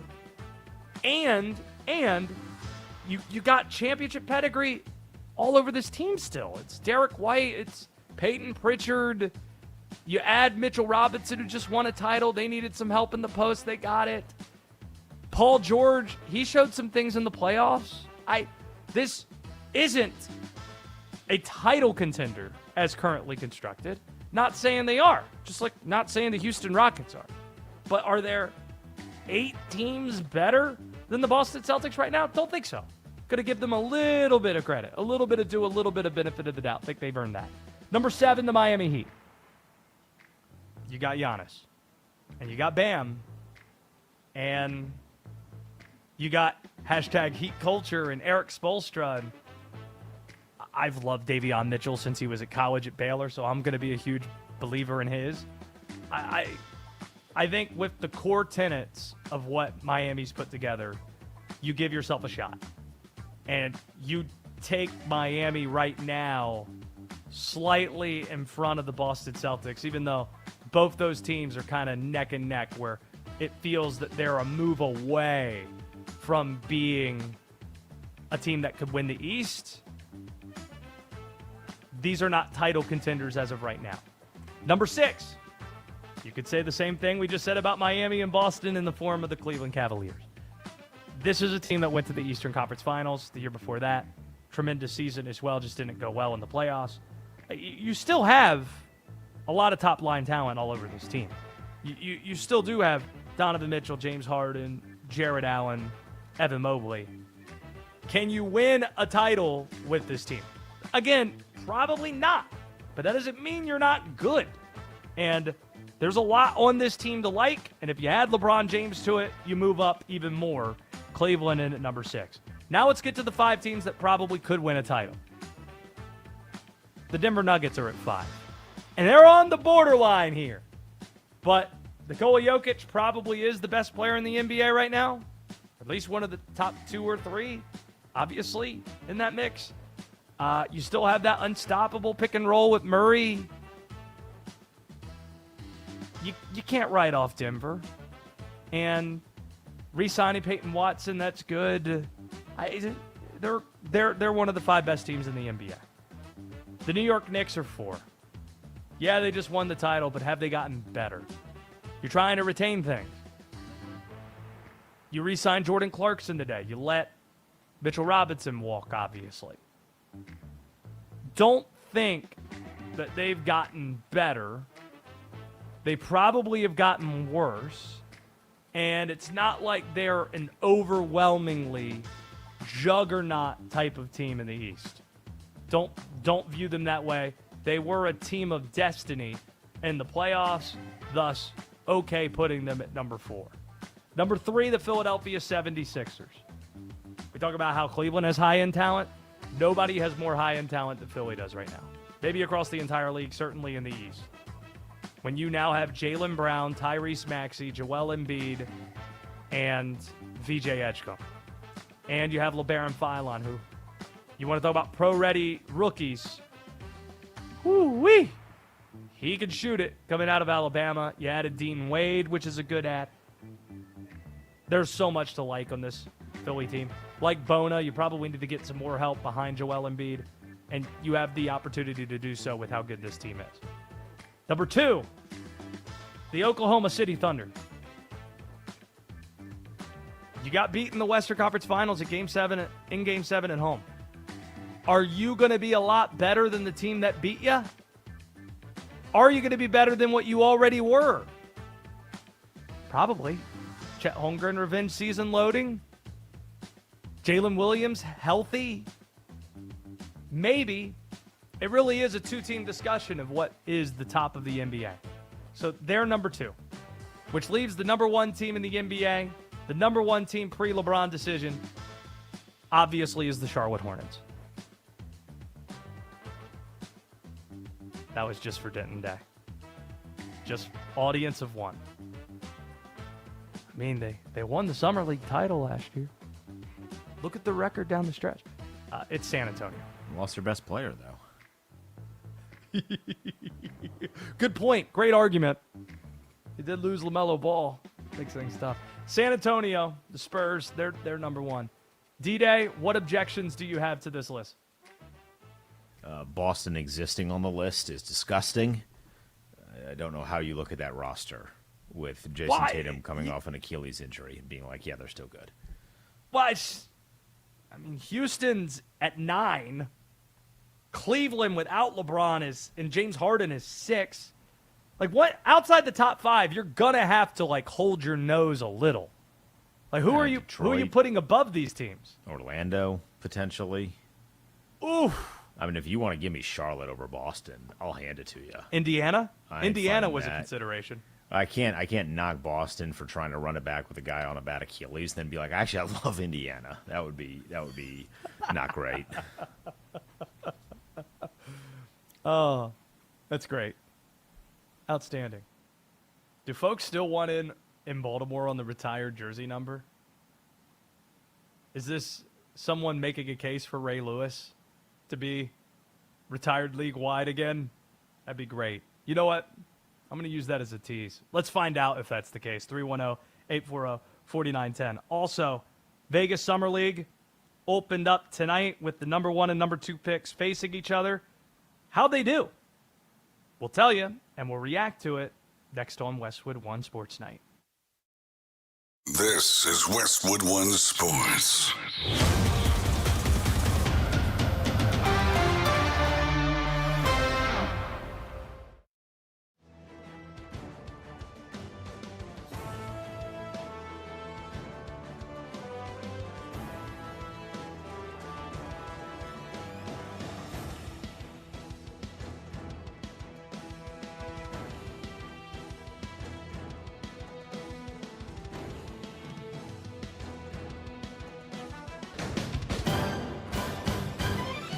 At the tone, the broadcast will begin in 4 minutes, 30 seconds.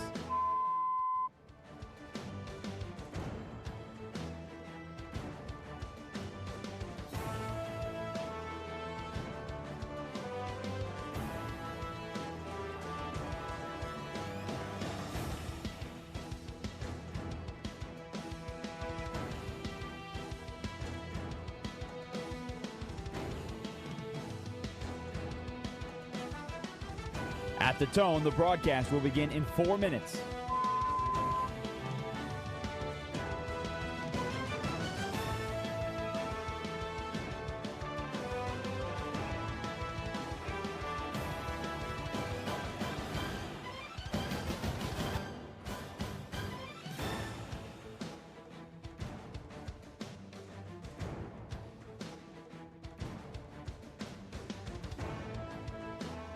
At the tone, the broadcast will begin in 3 minutes and 30 seconds.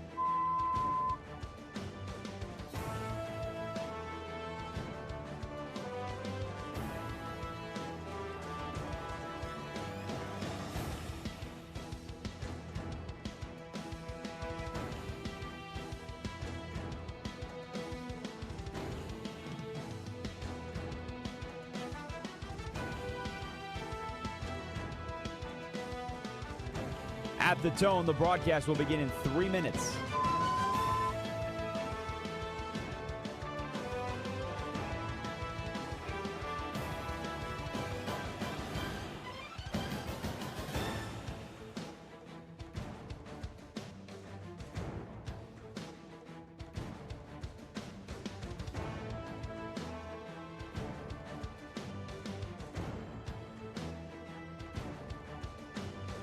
At the tone, the broadcast will begin in 2 minutes, 30 seconds.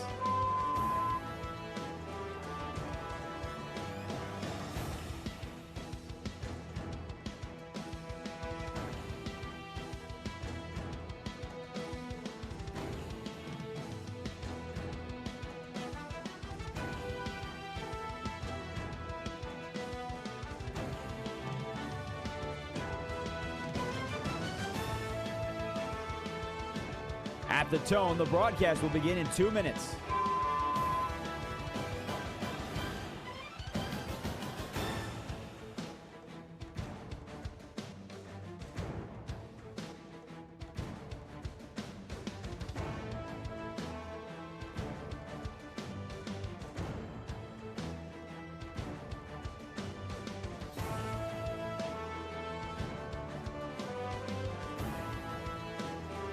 At the tone, the broadcast will begin in 1 minute, 30 seconds.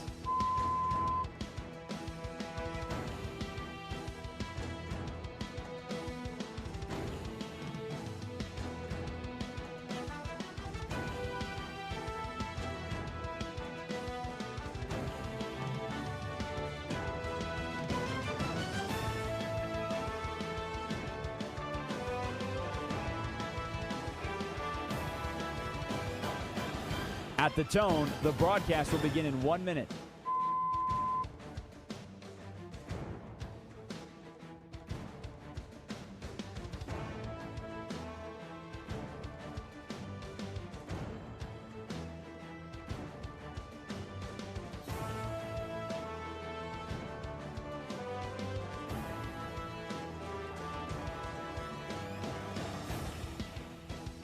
Stations, this is your final time check. At the tone, the broadcast will begin in 30 seconds.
This is Westwood One Sports Night.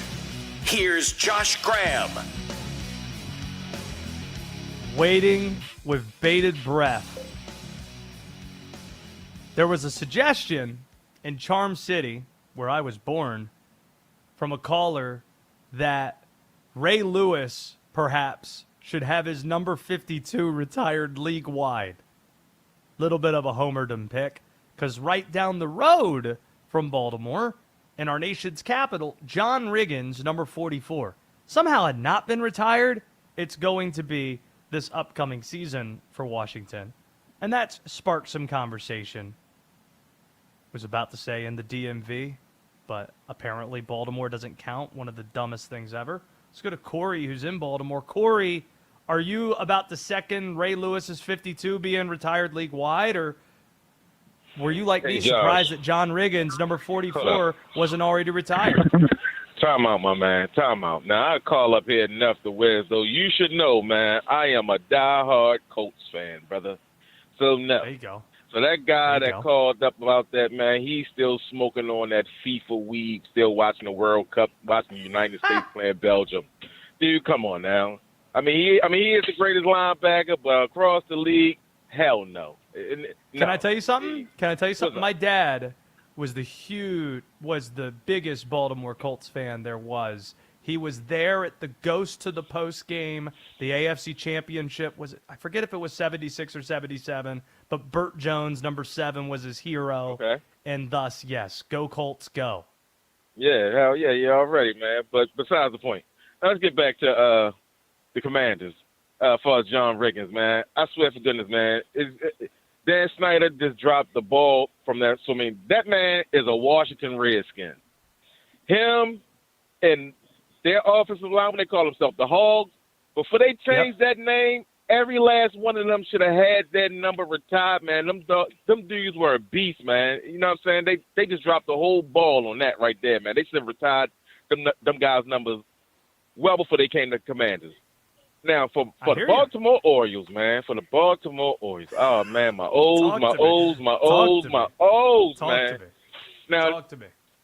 Michael Elias, man, I applaud him. Oh, man, I applaud him, man. He brought us back from the depths of the deep blue sea, man. I don't know, man. But ever since, man, we made them playoffs and we did not win a game, man, it's like, man, he's dropping the ball, man. So I don't know. I hear you. But as far as Gunnar Henderson, man, he's still under contract.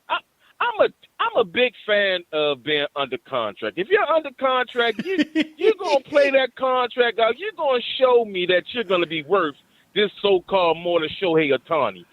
I don't know why these guys keep talking about, you know what I'm saying, he's this and he's that. He's in a slump right now. I don't know what's going on. I don't know if it's because he's engaged or he just got married. I don't know what it is, man, but got to come up out of that, man. So he's still on a contract for what? I think for what, 32 or 30 or something like that? He's under contract. No. It's sooner than that. I think it's the end of 28. And I appreciate the call, Corey. We got many lined up. It's so good to hear from you.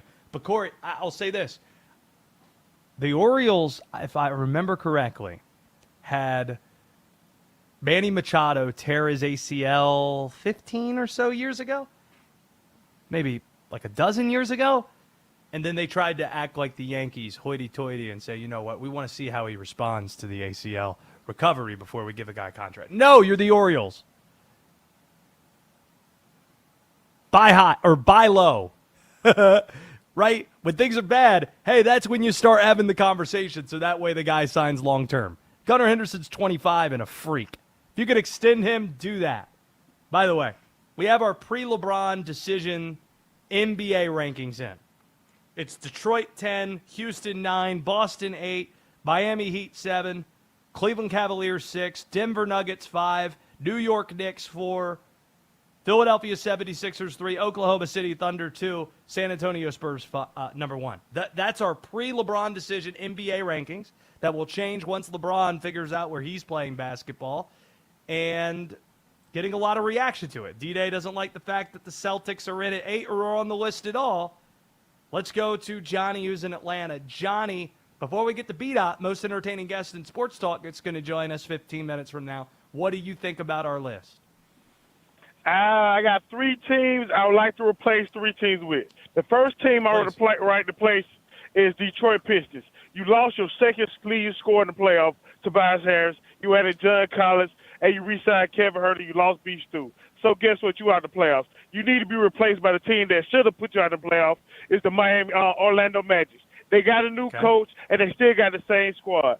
So I think Orlando Magic should be there. The second team should be replaced was the team that Miami Heat. They only got one scorer. Bam is not an elite scorer. He is overrated at most. He should be replaced by my team. The team I ain't my team, but the Los Angeles Lakers. Don't forget, Luka's the MVP player. Don't sleep on Luka. And Walker Kessler is a walking double. Who's their second scorer? If we're going to say Bam's not a scorer despite scoring 83, who is better scorer than Bam on the Lakers? Austin Reeves is a legit scorer. Bam 83 is free throws. Don't lie to me. Bam 83 is free throws. The last team that need to be replaced is I'm with what's name, the Celtics. Let's get them up out of there. And I'm gonna replace them with some team that what's name might like, because guess what? Derek White is not no Trae Young. Dybantsa is not no George. And then guess what? They just got AJ. They got Anthony Davis. They got the number 1 pick, the number 2 pick last year. And then don't forget they just added Champagne from San Antonio, and they added a center, so they got a better bench. So my team is Washington Wizards, Orlando Magic, and the Los Angeles Lakers. That's my take. D-Day, is that right, by the way? Did they add Champagne? Appreciate the call, by the way, Johnny. It's good to hear from you. Or is that the other Champagne, the one that went to Pittsburgh that plays for Washington? There are multiple Champagnes just floating around, wandering around. Yeah. So they didn't bring in San Antonio Champagne, though. That's not right, correct? Let me double check. Or is there a reunion of sorts? As you dig out that information, let's actually talk about the main event in Vegas Summer League tonight. AJ Dybantsa, Darryn Peterson. To understand why AJ went number one, you only need to watch the first quarter of tonight, and you won't be asking that question anymore. In just 9 minutes, AJ booked 9 quick points, 4 of 9 shooting, grabbed 4 rebounds, notched a pretty assist in transition. But since basketball is generally consumed through highlights now, he provided one of those. Oh, boy. Late shot clock, AJ broke down a defender, 2-hand posterization, and he had a number of highlights in the second half, too. Easily was the story of the night. AJ finishing with 27 points, 7 rebounds, had a couple of assists, had a block shot, couple of steals, too. He did a little bit of everything, and that's what you want in your number one pick of the draft. While Darryn Peterson struggled tonight, don't overlook what he did in the Salt Lake Summer League games last week. The first time he wore a Jazz uniform, 28 points against the Hawks, 4 of 7 from 3. He was even more impressive against Cam Boozer's Grizzlies, booking a double-double, 25 points and 12 assists. He started slow, but you could see the burst, you could see the handle. He didn't quite get to 20 points tonight. He had 17 at the end of it. But still, you could see the handle, you could see the burst. He did get the 20, sorry. He had 24 points, 3 assists, 8 turnovers. So we turned it on late. The 8 turnovers, don't read too much into that. Some guys dropping passes. When you watch Summer League, there are more guys who don't belong in the league than guys that do belong in the league that are playing in these games. And it's always important to remember that. But really, the big story surrounding both these teams and both these rookies is just how much differently success is defined for Dybantsa and Peterson, respectively. A week removed from moving off Walker Kessler, the Jazz, they're not good and they know it. So success for Peterson, it's going to be proving doubters wrong after the weird season he had at Kansas. In fact, he might have more to prove than any player in this draft, and it has to be statistics-based because you're going to get all these shots. As for Dybantsa, the Wizards, as Johnny was talking about, they expect to be a playoff team. You got Trae Young, you got AD. So for him, can you be a real contributor for a good team right away? That is what we're going to be following when it comes to AJ versus Darryn Peterson. Did we find out the whereabouts of the Champagnes? The Champagnes are still on the Wizards and Spurs. Okay. So there was no Champagne They have reunion. stayed put. Their roots are down, at least for now. Got it. Getting to the Big 12 Conference. Just need a PR answer from Denton Day here. This week was a reminder that there is no reason to respect the Big 12 Conference in football. Like, definitionally, this is not a power conference. It's really the Power 3. We know the SEC and the Big 10 are who they are. But at least with the ACC, you got schools that can compete for national championships. Miami was in the national championship game. Florida State and Clemson won last decade. Virginia Tech just hired James Franklin. North Carolina, they're spending at least like contenders now. The Big 12, 1-8 in college football playoff games, 9 college football playoff games in a 12-year span. That's nuts. That's embarrassing by itself. But if you go further, you got to go back to 1990 to find the last time a current Big 12 member won a championship, and that was Colorado sharing a championship with ACC school Georgia Tech. But the question is from a PR perspective. Brett Yormark is the commissioner of the Big 12 Conference. You guys be the judge. You can play the game at home.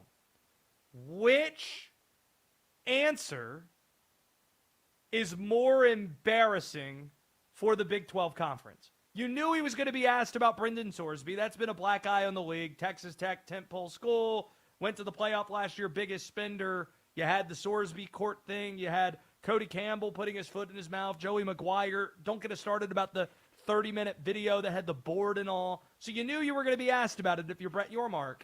Here was the way Brett Yormark decided to handle this at Big 12 media days this week, which is why we're talking about this now. It is talking season in college football. Here was Brett Yormark. Let me start off by saying I appreciate the question. I appreciate other questions that are probably going to come forth today. Today is not the time to address that issue. Today is about celebrating the upcoming football season and celebrating our 16 schools. But I appreciate the question, so thank you. Really do hope that Drake Toll hears this segment. Because don't know what's the most embarrassing part here. Even without Sorsby, Texas Tech being a sizable favorite to still win the league, even though they have no shot at winning a title without Sorsby, or that answer from Brett Yormark, or this next answer. Because the cherry on top, Monster Energy is now the sponsor of the Big 12. And what we mean by that is it is Monster Energy Big 12 football, Monster Energy Big 12 basketball, Monster Energy women's basketball for the Big 12. Purchase jersey patches, on-court and field sponsorships, football, men's and women's basketball. And they did so for the price of $20 million. So each school is going to receive roughly $1 million for this. That's it for all that Monster Energy is getting. So, D-Day, you can answer the question after this. You have the answer about Sorsby. Is that more embarrassing than these sentences that came out of Brett Yormark's mouth regarding this partnership? Monster Energy represents drive, edge, ambition, qualities that mirror our student athletes and the Big 12 Conference. Our multi-year partnership is a first of its kind, built on the right brand and cultural alignment.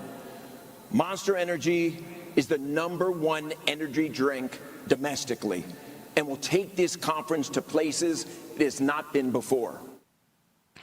The floor is yours. Well, I'm very excited to find the Big 12 and 7-Eleven for the first time. In fairness, I've never seen the SEC, Big 10, or ACC in 7-Eleven, but Monster Energy is going to take them to places that they've never been before. The first one was by far the worst. Hold one sec. Now that this is a fun game, what convenience store or gas station or grocery store does each conference most belong in? Is the SEC HEB or Buc-ee's? Buc-ee's. Okay. The ACC, is it Sheetz? Is that the answer? The Big Ten feels way more like Sheetz than the ACC does. It's a personality trait. No, I think Royal Farms might be more Big Ten speed. I don't know. I like Sheetz more than Royal Farms. Sheetz is the GOAT. I've never been to Buc-ee's, but outside of the ones I've been to, Food Sheetz Lion is the ACC. Food Lion. That's what we got. The grocery store? Yes. Food Lion. We rock inside the Food Lion. That's where we're at. Get your Vic card out. I'll give you the ACC Piggly Wiggly. All right. So which one's more embarrassing? I mean, the Sorsby stuff is more embarrassing because you knew that question was going to be asked. If you were a real conference with a real backbone, you would have had a really strong stance on it that would have shut all of it down immediately, and you didn't. And we kind of knew they were weak by the way they were handling things because a civil war almost broke out over Brendan Sorsby with states going at it, like legitimate states going at each other or threatening to legally. So this dude could play football. And for him to be like, this is not the time, when it is very much the time, because it's not like he speaks otherwise, is a very, very bad look. And honestly, if I'm the SEC and the Big Ten, and I'm thinking, our conference is looking a little low, who can we go poach? Because they cannot beat us. They don't have a leader that is strong enough to stop from the next round of college football expansion. Well, the sad thing is they're a conference where I don't think anybody wants their schools. Maybe Texas Tech because they spin, but that's it. Like, what school do you want take a cut of your revenue pie from that conference? And that's, again, why you should separate the ACC from the Big 12. Because if there's another cycle of expansion, how many ACC teams are you taking before you get to wanting a Big 12 school? Because it's Clemson, it's Florida State, it's Miami. You're taking them over. You're taking Texas those Tech. 3. I would say the next probably 4 are Big North 12. Carolina? I throw UNC in there. So you're probably going 4 and 4. Virginia, just because of. No, you're not taking Virginia. Well, hold on a sec. If you're talking I'm about holding. TV rights and having like a state, you want Virginia Tech, baby. You're not taking Virginia Tech.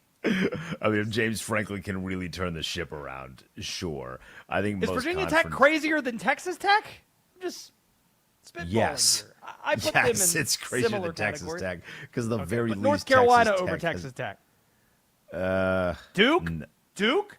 The No. Football, Duke football? women's, and men's basketball champions? No. In the Do you know ACC this past year? The amount of money that Texas Tech is throwing around? Do you know how much money Duke throws around? Not in television deals. They throw it to NIL deals. Yeah. There's levels to it. There is. You hate No. Texas Tech, which I can't. You hate the Big 12. It's personal because you're the ACC guy. Can we get you and Drake Toll in a conference boxing match? Drake Haymakers and Josh. for Hope. Yeah, it's Boxing Drake and match. Josh. We'll get Drake Bell and Josh Peck on commentary. Use some of the Big 12 ACC NIL money to get those guys. They probably stink Now- at commentary, to be honest. I don't know. They'll be talking about what's the word? Spherical. Megan. All right.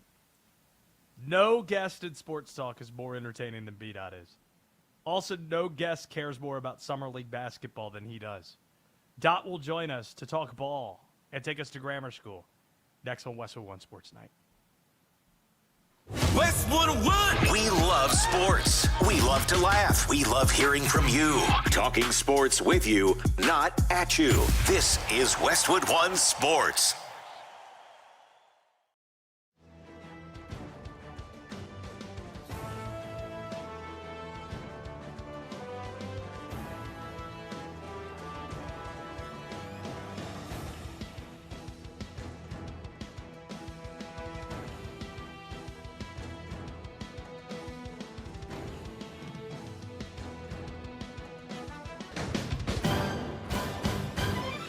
At the tone, the broadcast will begin in 4 minutes, 30 seconds.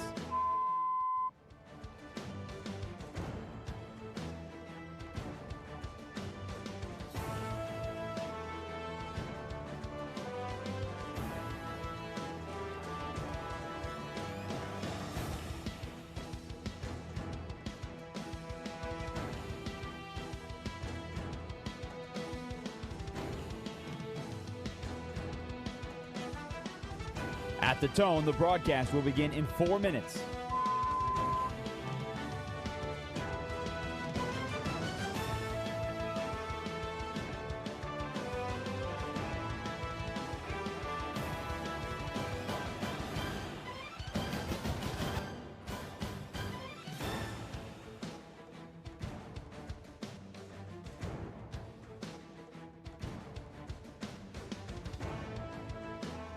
At the tone, the broadcast will begin in 3 minutes and 30 seconds.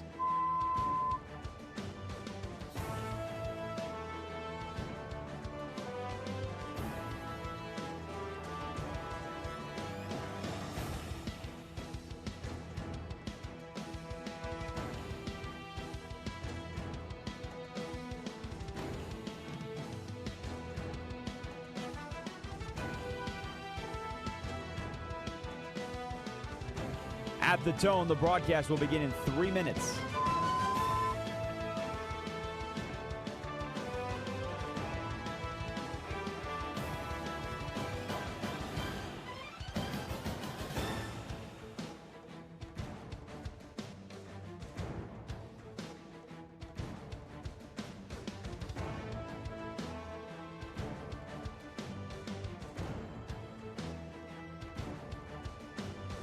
At the tone, the broadcast will begin in 2 minutes, 30 seconds.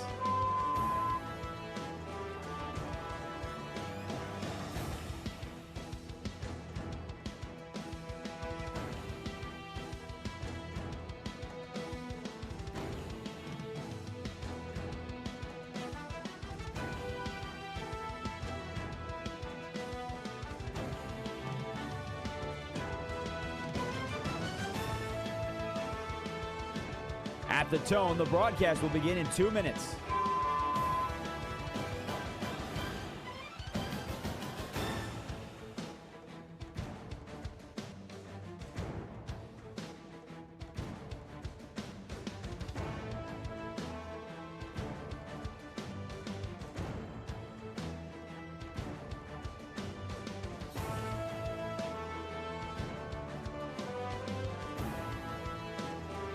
At the tone, the broadcast will begin in 1 minute, 30 seconds.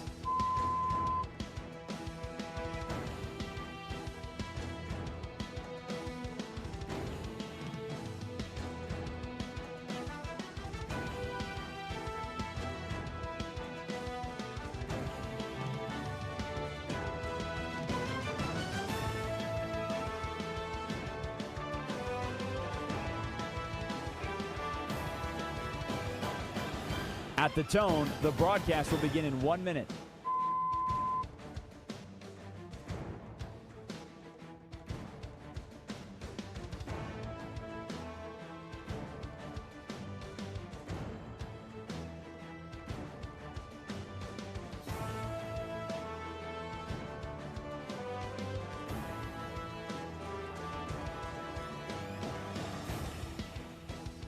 Stations, this is your final time check. At the tone, the broadcast will begin in 30 seconds.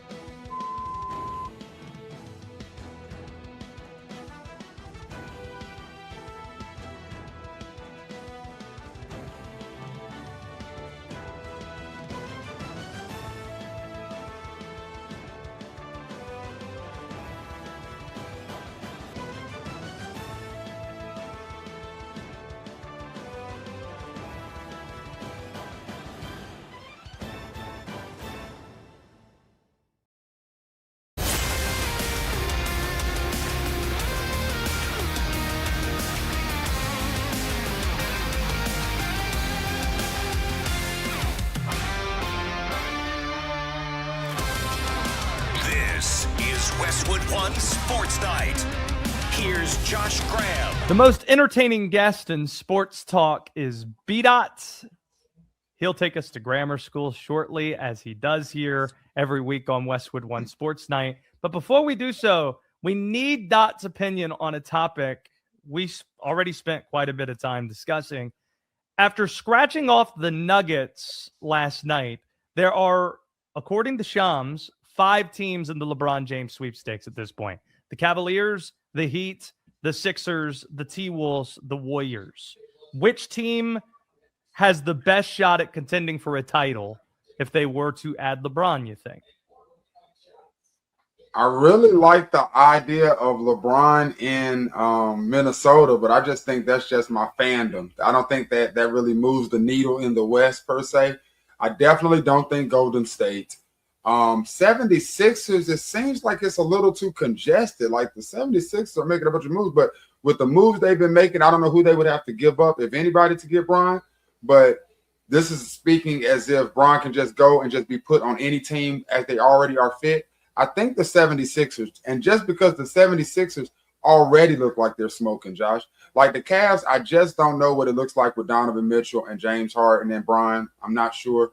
But I like the idea of Jaden and or Jaylen Brown and Bron and VJ and Maxey and a healthy Joel Embiid. Woo! Like that's tough. I'll say 76. Why are you wanting LeBron to go to the T-Wolves? You said your fandom there. Yeah, just because how fun that would be, man. Like Ant with Bron and Melo. Like I'm talking about.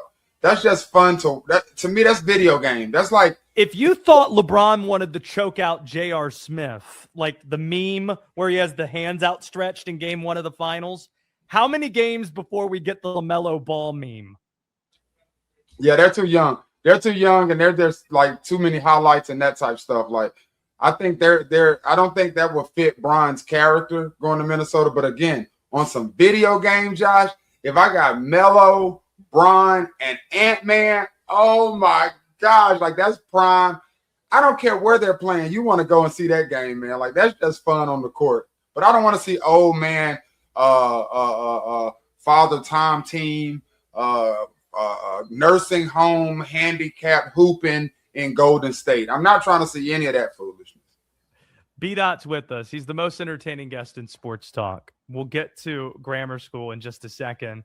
Usually when Dot refuses to give me information because he says we need to talk about it on the show, that generally warrants good convo. So we were making small talk earlier, and I asked, so what do you got going on this weekend? He says, we'll talk about it. Where are you headed? What are you doing? Well, there's a big event going on in New York City this weekend, Josh. Are you familiar with this event? Well, the Taylor Swift wedding was last weekend. That's not what you're talking about, though, right? Taylor Swift got married? Her and Travis Kelce got married? They talked tonight? No, I'm dead ass.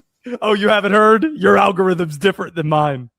Josh, I swear to you on a stack of Bibles, I have not seen Taylor Swift or Travis Kelce come through my algorithm. I'm not.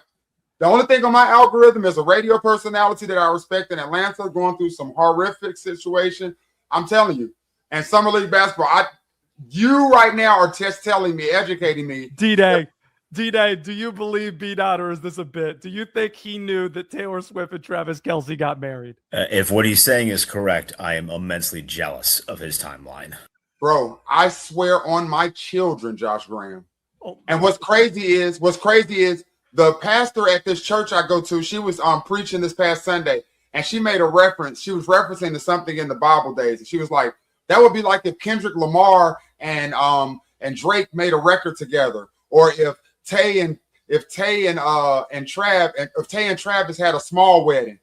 And I completely missed the reference. I was like, Tay and Trav, who is Tay and Trav? Like, what is she talking about? Like, I felt so disconnected. So I asked my wife, I was like, what is she talking about? She's talking about Taylor Swift and Travis Kelce. I was like, oh, okay. Still not connecting the dots that they're getting married or got me.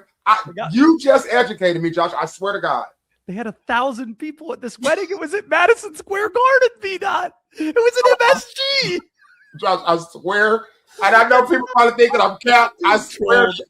I'm being trolled, but I'll just default to #2 Americas, and we can get to B-Dot we can get to grammar school in just a bit. But Dot, what is in New York this weekend if not the Taylor Swift Travis? You talk about 2 Americas. Jay-Z is having his concert this weekend. Is that an MSG too?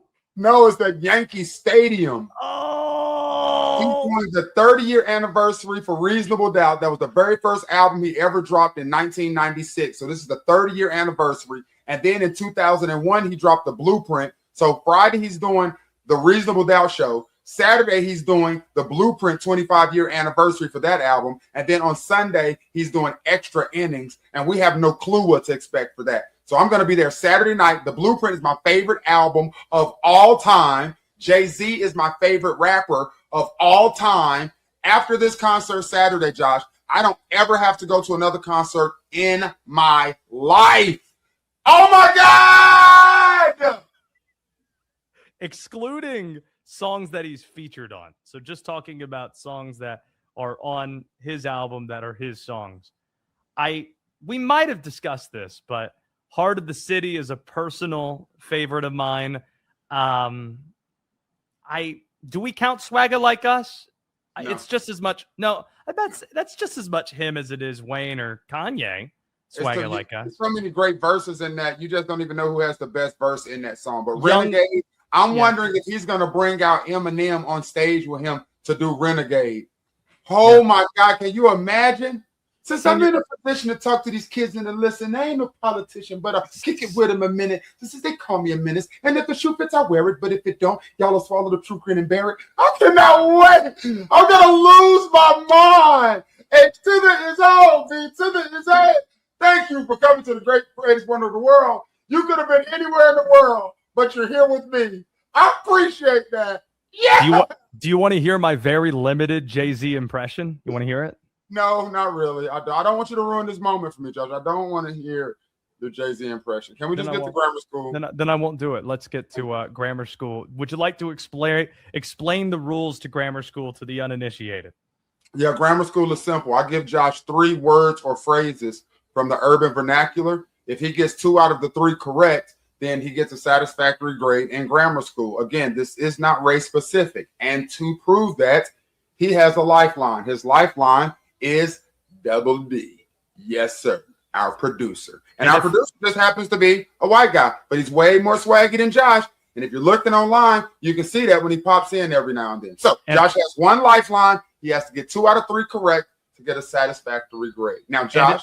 And if I win, I'd be the greatest grammar school player in the whole world. You did it anyway? Hove! You did it anyway, even though, like, I not to do it, and the audience was begging for you not to do it? Hove!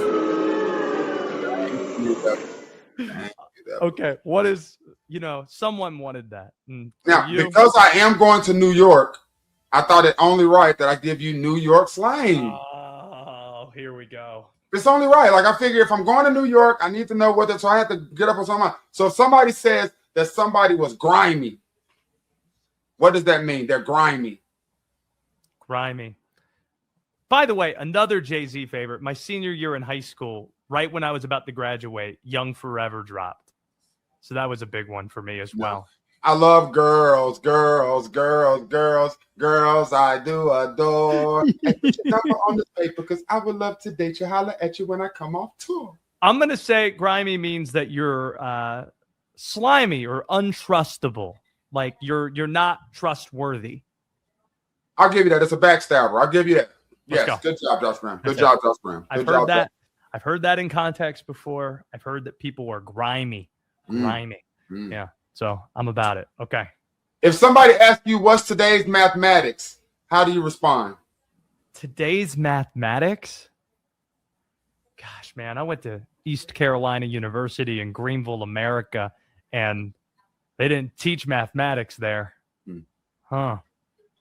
Today's mathematics. So you're not asking me what today's mathematics means per se. You're saying if somebody asks you what today's mathematics are, you're asking what I would respond with. Correct. This is a stalling tactic for those who are. I'll even give you a point if you tell me who would ask you what's today's mathematics. So that's a 2-part. That's a way for you to win 2 points. If you can tell me who asked you what's today's mathematics, and then if you can accurately tell me what your answer would be, that's a point as well. Denton Day, let's just talk it out. I'm going to use you as a lifeline. Let's just talk it out. Already? Oh, Lord. Yeah. Well, there are only 3 of them. So, okay. And there's a chance for 2 points here, so I feel like there's a lot at stake.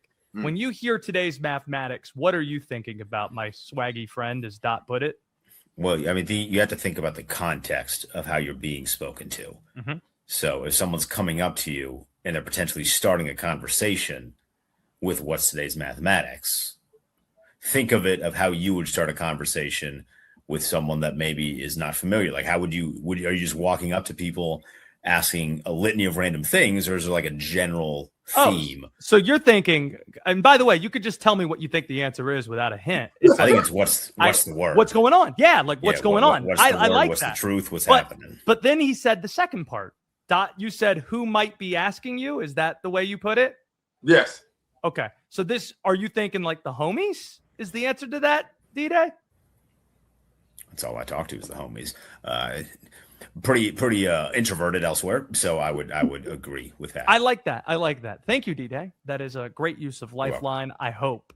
D-Day, I'm gonna go with that today's mathematics means what's happening, what's the word, and it's the homies. Very interesting, Josh. So in New York, they have a group of gentlemen called the 5 Percenters. Double D, you can look this stuff up as I'm speaking.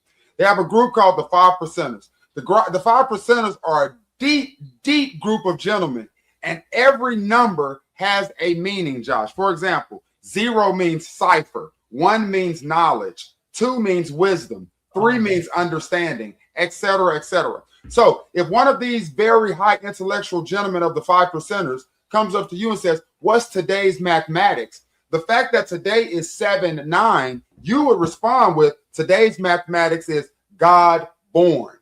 Now, because that is the answer, And because essentially it is a way of asking what's happening, do you think that you should get points for that answer? I think because this group that you're talking about, they are homies, right? They are all homies of the 5%ers. I would say that that's at least half right. That's at least half right. I can't argue it, Josh, as much as you know. I love for you to lose in this game. You know that's one of my guilty pleasures of the week. But I cannot argue that you are so close that I feel like I have to give you the point. Double D, what do you say? What do you say, Double D? Has there ever been a half point given in grammar school? I don't think so. Well, then here's the default then. I think I've earned 1 point, which means in normal grammar school circumstances, that would warrant a passing grade. However, you have allowed for an extra point to be allowed, which means the last point here is either me passing or me getting a 50%. I can deal with that. I can deal with that. There you go. That's the for your final question, Josh. If someone's and you have no more lifelines, so this is all you. This is me. If somebody says word is bond, what does that mean? I'm gonna say word is bond. Bond. James Bond. Word is bond. I'm gonna say that it means that it's not going anywhere else. Like bond is a term that you generally hear in like prison circles, like, oh, he posted bond.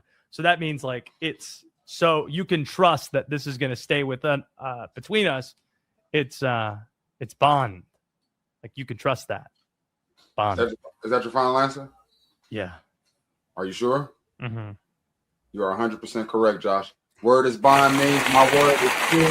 You're liar.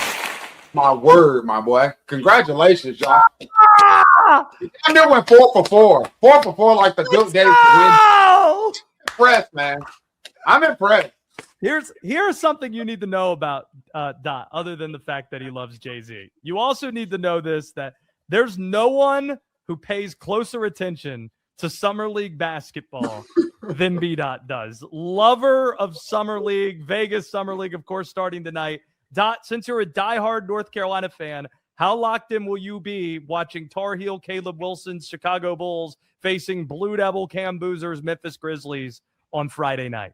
Bro, I got all the games circled. I got when Seth and the Wizards play. They play tonight. I got games with Caleb circle. I got games with Henry Vassar circle. Like I'm locked into all my Tar Heels and of course my Hornets with Christian Anderson, looking out for him to see what he does. I'm excited, man. And that boy, listen, that boy Seth Trimble, he got to play against Darius Acuff. He got to play against DP. Like he got to play against everybody up top. Like I'm excited. Hey, Tar Heels, turn me up, man. Summer League is some of the best basketball ever. And you see how it equates to the real league too. What happened? The Charlotte Hornets won the Summer League, and look how their season ended. Woo, on a super high. And what happened? Because Con Knipple played so well in Summer League and in the season and during the All-Star. He didn't even have any legs at the end of the season. So we had to sit him out this Summer League. He can't play this Summer League. Right? Summer League matters. Summer League matters. That just opened the door for Liam McNeely to give everybody buckets tonight. There was a tease I wanted to do about an NBA announcer losing his job for being a cheetah. But I forgot that we've relinquished the responsibility of teasing here on this national space on Westwood One Sports Night to you. So the floor is yours. Hey, I'm very excited to hear about this cheetah sportscaster. So I need everybody to make sure you just keep on listening. The stories that matter from the brand you trust. Westwood One Sports.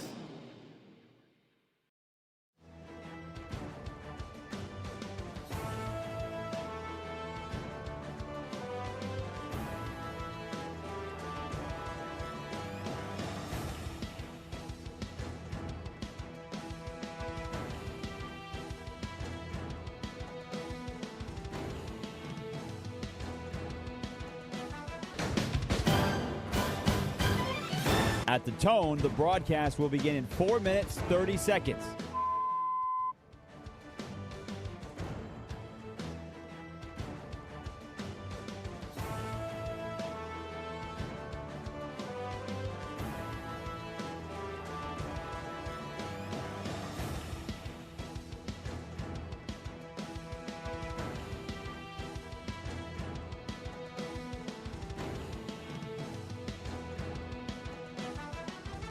At the tone, the broadcast will begin in 4 minutes.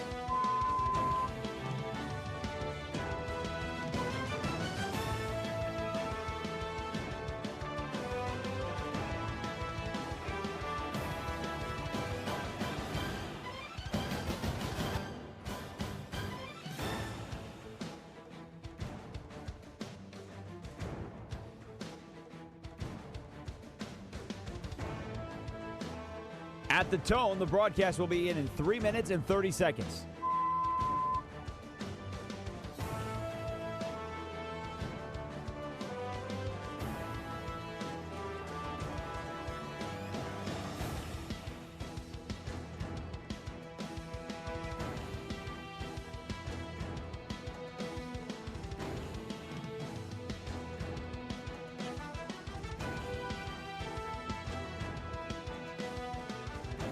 At the tone, the broadcast will begin in 3 minutes.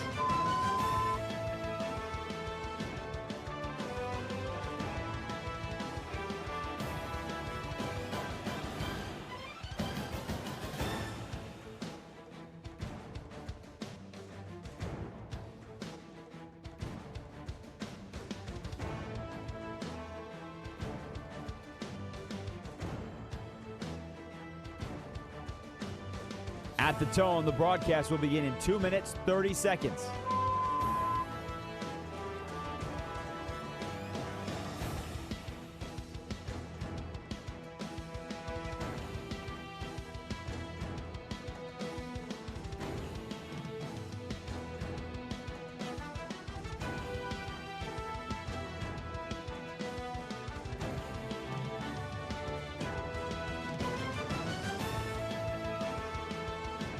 At the tone, the broadcast will begin in 2 minutes.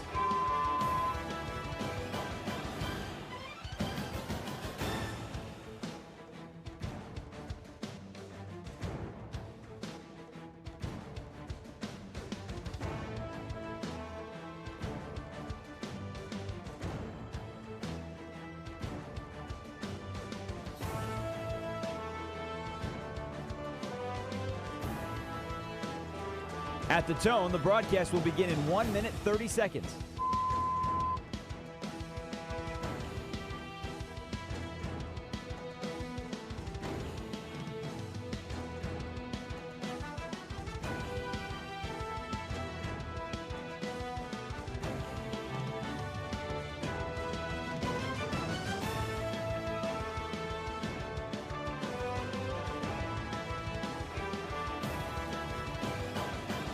At the tone, the broadcast will begin in 1 minute.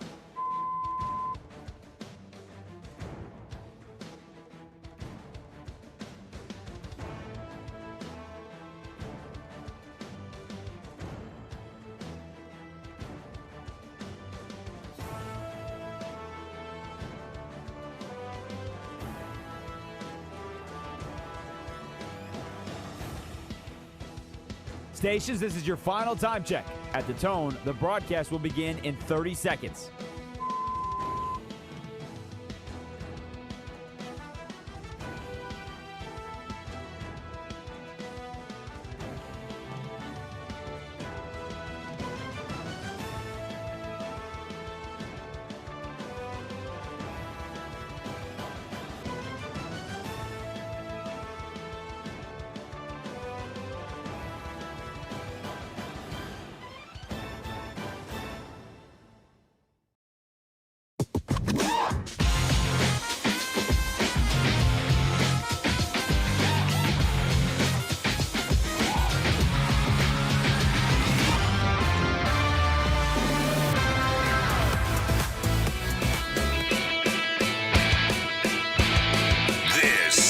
Westwood One Sports Night.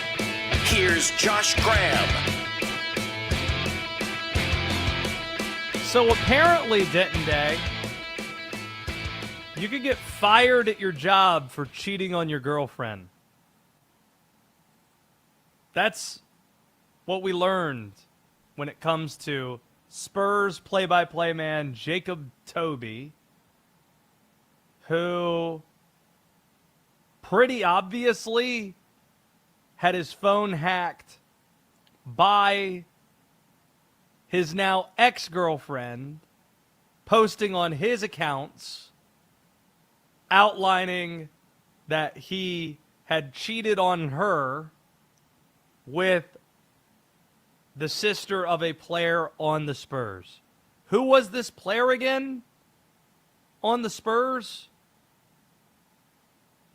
Lundy Waters? It was a player that's been so irrelevant to the Spurs that we don't care about the name of the player. Right. Because trust me, if it was Wembanyama's sister, you would know. Or Steph Castle, or a name, a player that is a household name. It's not that. And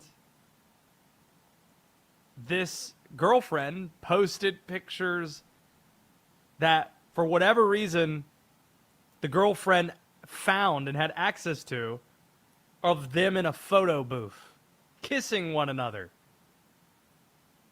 Such great offense here. Now, D-Day, there are a lot of possibilities here to espouse unpopular takes. And I'm okay if unpopular takes are espoused. What is your reaction to the Spurs parting ways with their young play-by-play announcer because he was exposed publicly for having cheated on his girlfriend with the sister of an obscure Spurs player? My first thought was Mike Vrabel happy as hell he works for the Patriots and not the Spurs. This isn't a fireable offense. See, it's morally inaccurate, but it's not fireable. It is, but also, here's the part where, can the married people talk for a second? We are both married. Right. Can the married people talk here? Unless you're married, it's not really cheating. There is no real commitment that's there, or else get married. It's not really cheating. Like, you're not off the market unless you're married. That is when you're off the market. So the idea, it's like, oh, it's my girlfriend that I cheated on. I'm sorry, dude.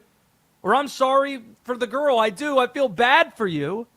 But it's not an unforgivable sin to cheat on your girlfriend versus it's a different connotation if you cheat on your wife.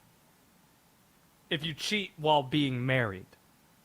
Am I wrong to think that there are different levels to this? Like, I always told my friends, like, if she's dating someone else and isn't engaged, she's not off the market yet.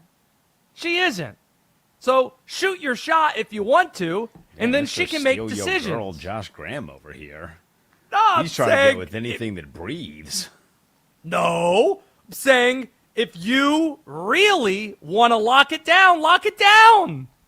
It's not locked down, both men or women, unless you're married. That's when things are supposedly locked down to where it could be a fireable offense, perhaps, if you cheat. But girlfriend? Don't think so. I think there are different levels to this. Am I wrong?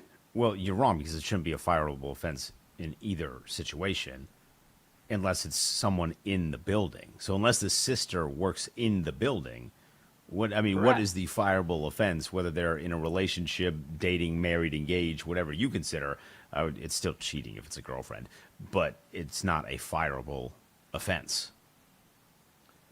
Does he have a lawsuit potentially here? I would imagine. He's leaving with something. I don't know what he's leaving with. I don't know if he kept the other girl or not, but he's leaving with something. Probably not. Also, would love to know the details of how she got access to his phone. Is this the classic, I'm going to take your phone and then do the face recognition while you're sleeping to get access? Yeah, I think that is, which has happened to a buddy of mine before. And it didn't, Oof. he wasn't on Twitter, thank God. But it ended pretty similarly. He woke up and she was packing her things. Sheesh. There also was a part where she posted dating, so. There was a part where she posted that she learned about all this while on day 3 of a 2-week stay at his grandparents' house. Not a lot of people to vent to there. He might take his side. Tough. Is it a more fireable offense because he works for the team? Well, no, yeah. He didn't bang the player. Well, that's what I'm saying. It's not a more fireable offense because that's what's different about this whole thing here. It's not one of those situations where it's within the office. This is not Ime Udoka. This isn't Sharon Moore. There's not a power dynamic here with the play-by-play guy. And it's, again, a girlfriend. So I'm glad we're aligned on this in a lot of ways, D-Day. I'm not fully aligned. Offense. Easy, not fully aligned. Well, where are you not aligned at? It's still cheating. There's no difference between girlfriend. Yeah, you just don't believe that it's cheating if it's a girlfriend. You're like, there's no goalie in the net, so you could just because there's a goalie doesn't mean you can't score. That goalie came out looking like the Team USA goalie.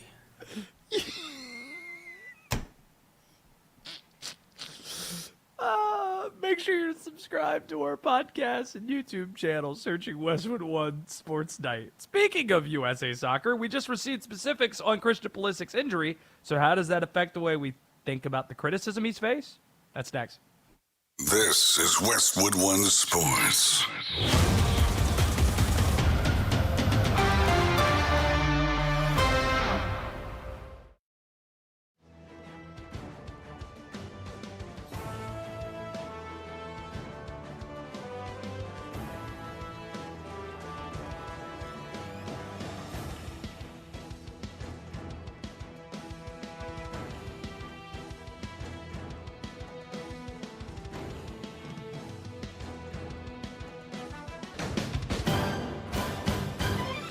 At the tone, the broadcast will begin in 4 minutes, 30 seconds.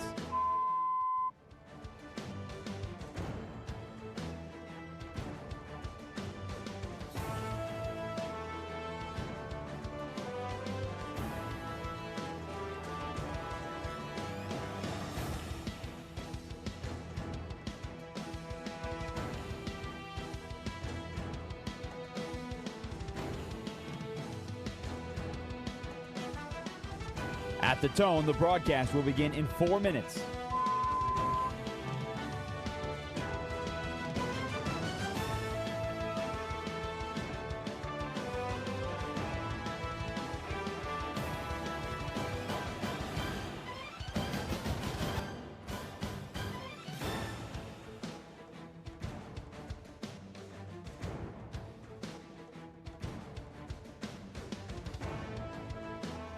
At the tone, the broadcast will begin in 3 minutes and 30 seconds.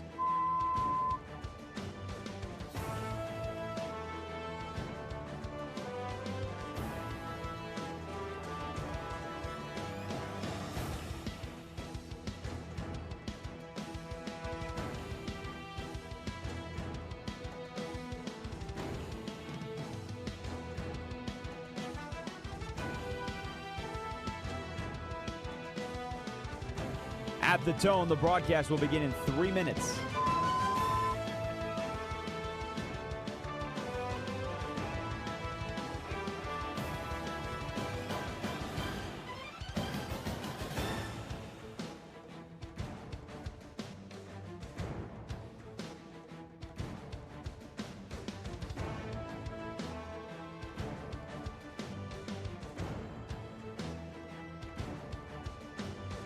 At the tone, the broadcast will begin in 2 minutes, 30 seconds.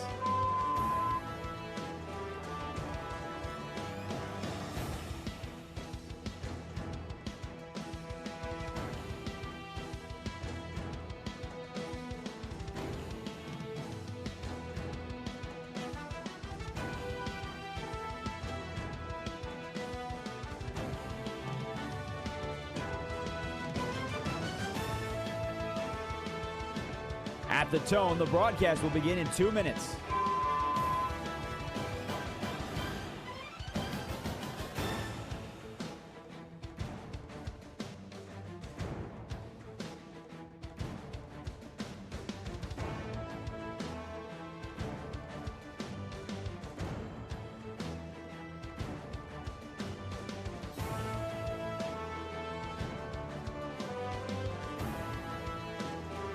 At the tone, the broadcast will begin in 1 minute, 30 seconds.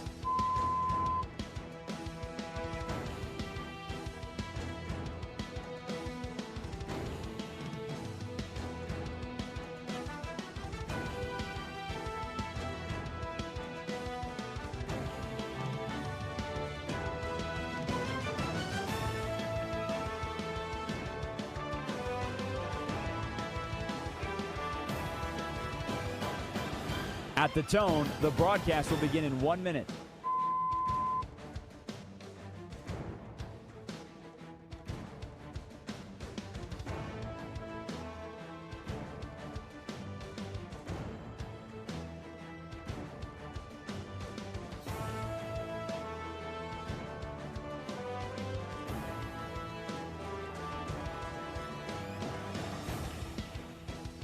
Stations, this is your final time check. At the tone, the broadcast will begin in 30 seconds.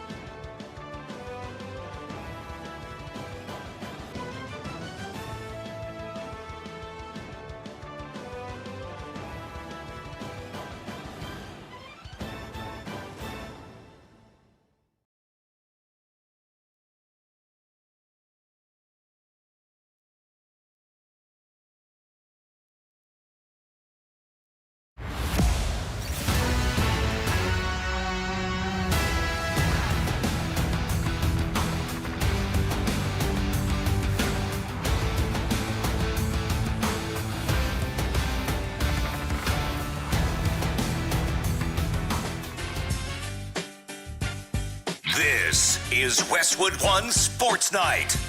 Here's Josh Graham.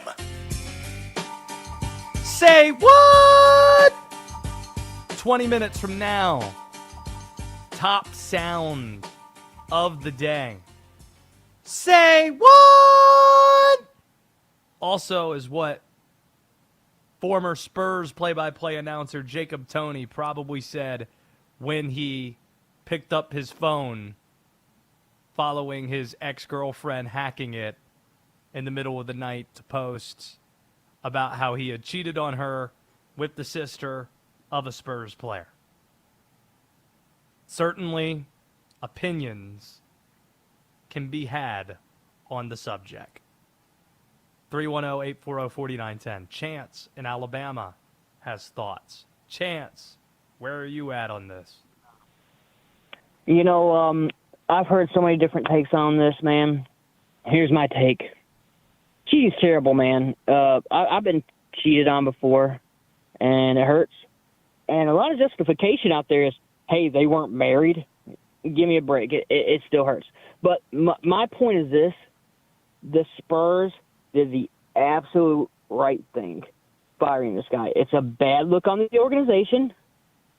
You know, if he was Tim Duncan in his prime, hey, you might tolerate that. You know what I'm saying? But he is a radio or a play-by-play guy, right? So yeah, they are absolutely in their rights to do this. Just like, you know, Brandon Ayuk blasted his team, you know what I mean? He's going to be blackballed probably from the NFL because he committed the cardinal sin. You did not talk bad about the Shield. You did not talk bad about your team because a new team picks him up, they have a falling out, boom, he may go loco again. You just don't do it. It is a no-no. It's not just a cheating. It's just a bad look, man.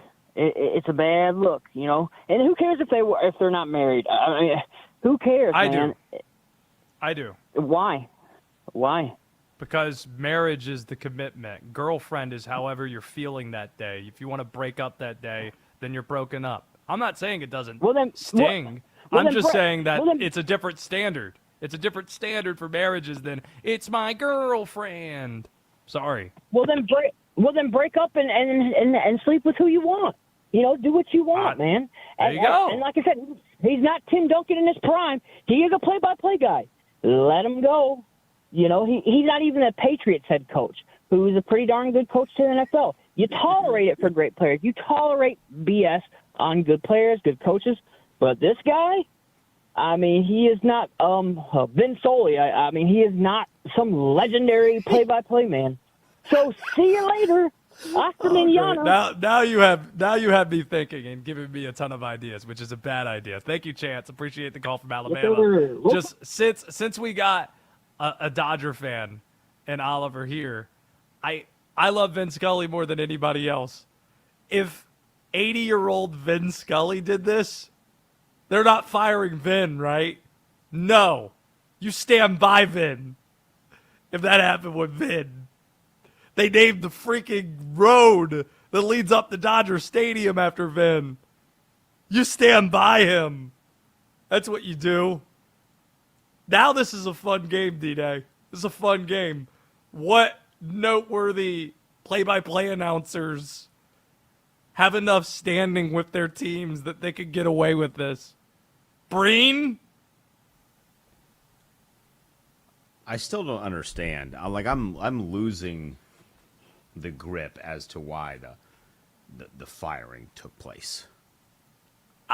Because of what he just said. It looks bad, which is true, but it's short-sighted. It's short-sighted. Who's going to care about this tomorrow? Nobody. Does it really look that bad? And again, If do the anything, guys it's in the funny. locker room care? Oh, well, hold one second. Well, if the Spurs player took issue with this, yo, man, that's my sister. If the Spurs player took issue, then what? Then you let him go, because you got way more invested in the Spurs player than the radio guy. But Well, honestly, then that might be the answer. I come out here and be like, yo, he did not like that very much. But I'd also point out, a kissing booth is not a hookup thing. You're not taking a one-night stand to a kissing booth and then getting the picture sent, because I think she found it via a link that was sent. You're not getting the pictures then sent to you for good keeping if you're never planning on seeing the person again. It's true. It's true.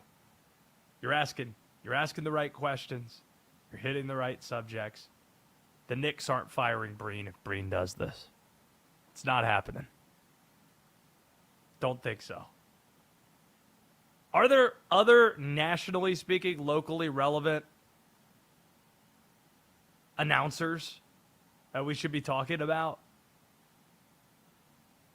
Joe Davis? I think Joe D's still fine. Think he is. Think it's okay. Joe Because what? he said it. It's Joe Davis? No. Do you know Joe what? I think Joe's fine. No. What'd you call him? I called him Joe D. There you go. The D's fine. There he is, everybody. Denton Day. He's here for you. He's here for you throughout the week. Christian Pulisic has not been there for the United States soccer team when they need him most. And we got some news regarding Christian Pulisic earlier that said among the injuries that he had sustained in the World Cup, a microfracture in his tibia and fibula. Going to keep him out for a handful of weeks. So we will not be seeing him in professional competition for a while. The question we ask might be the last question we have time to get to tonight. Now that we've learned the extent of Christian Pulisic's injury with USA Soccer, does he deserve the criticism that he's faced all week long since the loss to Belgium on Monday? This radio host says yes. He does deserve it. The Christian Pulisic, it's been overdue. A lot of people have been just waiting for an opportunity to speak out about this dude. Been biting their tongue for too long. The criticism, it's warranted, it's overdue with Christian Pulisic. The latest news about his injury today, it does not change the fact he's a fragile player. 2022 World Cup had a critical goal against Iran. Only World Cup goals he has scored in 2 World Cups. That allowed the U.S. to advance. But in the same game, he sustained a hip injury that led to him asking out, and the Americans had to hold on for dear life against Iran just to move on. 2024, the disastrous Gold Cup that cost U.S. men's national team manager Greg Berhalter his job. Pulisic decided to sit out in order to get some rest, and that irked a lot of U.S. soccer luminaries.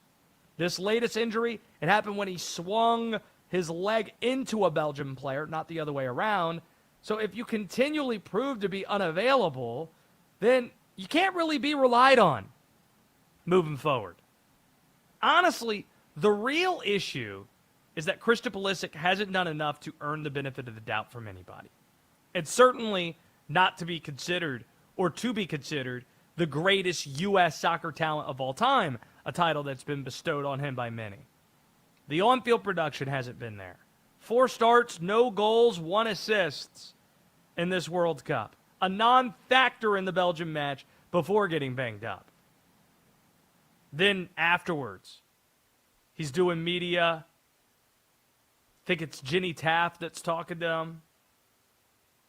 And he says after the most disappointing World Cup result in modern U.S. soccer history, quote, "Now it's time to get some rest, so it'll be okay."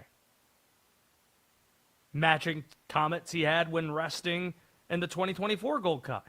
That makes him look like the soccer version of what Darryn Peterson was at Kansas.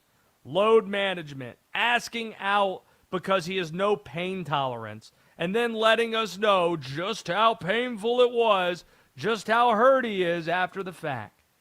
He was flamed deservedly by U.S. legends like Sidney LaRue and Carly Lloyd because he comes off like a diva. Just take what Landon Donovan had to say on his podcast with Tim Howard about it here. People are fed up with the way things are handled around him. And it's not necessarily him, but it's his agents, his family, his hangers-on, the people are influencing. People are fed up with it. They treat people poorly. They do things poorly. It's always a no. Whenever you want to ask, can we do an interview? It's always a no. You can't get near him. He doesn't say hi to the commentators who do all the games all the time when they walk by. All the other guys come over and shake hands and say hello. There's just this sense about him that, like, you can't get near him. It's too big. And I actually don't think it's from him. I think it's from the people around him. They need to stop. And he needs to man up and have a conversation with them and say, look, guys, this is not helping. No, it's not. And it's a good sign, honestly, for U.S. soccer that Pulisic is getting roasted. It's a good sign. It shows that we're elevating the standard for soccer. This is a 27-year-old constantly asking out of World Cup World Cup matches, falling well short of the standard when he does play. And we're calling this guy the best talent we have. It's not good enough. And if you think that's harsh, look at the way we treat our NFL stars when they don't deliver. Or better yet, look at how the English press treats an EPL star when they don't deliver in that sport. This is what taking soccer more seriously looks like. And the reality is this. Pulisic is a talent you want on your team. But he can't be your best guy. He's LaMelo Ball. Can't be your best guy. You can't bank that he's going to be there playing for you. When he does play, he's pretty good. Ideally, if he's your 3rd best player, you're in good shape, kind of like what we see with AC Milan. But he can't any longer be the face for U.S. soccer. Flo Balogun could be that. And hopefully you find somebody else that's right there with him. Weston McKennie may be your great candidate for that. But the criticism, it's warranted. Don't care about, what came out today. Sorry. It's warranted. It's overdue for the reasons Landon Donovan described and the past track record.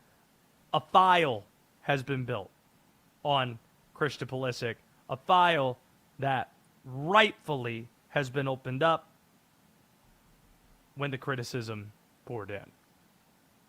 Getting a quick Summer League check-in before we get to Say What? You know what game we had a lot of attention on, or we kept a very close eye on, other than A.J. Dybantsa besting Darryn Peterson in Utah tonight? We looked at D-Day. This Sixers-Pistons game was one that had our attention. Because D-Day, yours truly might be the biggest Abuka Akori fan out there. Yes, we bet him at 200-1 odds to win Rookie of the Year. Think Detroit's a great place for him to end up. Guy was a bucket at Stanford. He had 20 for Detroit against Philly. 8 of 16 from the field, hit a couple threes, 4 assists. He had a really good night for the Detroit Pistons in his Summer League debut. The other reason we were paying close attention to this game, LeBron James, he had 4 made threes, 7 assists, 18 points for the Philadelphia 76ers. Other than Darryn Peterson, when you're talking about the most polished scorers in this draft, it's probably Acuff and then Abuka Akori and LeBron James. Like those are probably the 4 most pro-ready rookies in this year's draft. And they went head-to-head tonight, and that was a lot of fun to follow. How about the reigning Summer League champion Charlotte Hornets, D-Day? Liam McNeely, remember him at UConn? He went for 28 tonight. 28 points. Yo. As Charlotte beat the Orlando Magic. 28 for Liam McNeely. Christian Anderson didn't do all that much. He was a first-round draft pick. Any other Summer League games catch your eye other than watching A.J. Dybantsa and your Wizards? No. It was that one only. I had my entire evening planned around it. I only cared about watching A.J. Dybantsa tie Blake Griffin's record for rookie scoring 27 in his first game in the Summer League. Well, that must be for number 1 overall pick. Number 1 overall pick. Your first number 1 overall pick since Blake Griffin in first game in the Summer League. 27 points. Got it. Well, good. That's exciting. Why is he number 4 and not number 3? Is this a Bradley Beal thing?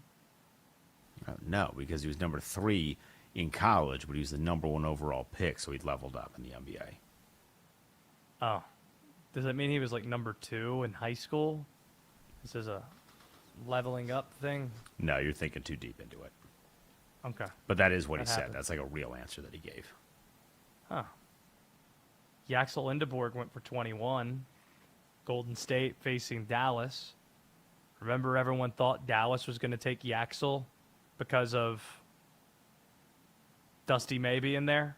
Well, they took the other Michigan guy. That was Moretz Johnson. How'd Moretz Johnson do? Glad you asked. He went 12 of 17, scored 27. To go along with 8 boards, 3 assists, 3 steals, 2 blocks. It's not bad. Not a bad day in the office. So that's what we've been following. A lot of Summer League ball. Can't wait for Caleb Wilson against Cam Boozer on Friday night. Tonight, and Say What? Steph Curry makes a public pitch to LeBron, and an NFL legend finally gets his due. Say what? Next on Westwood One Sports Night. We know you're jonesing for some football just like we are. NFL training camps begin opening in 13 days. And yes, we're counting. Your home for the NFL. Westwood One Sports.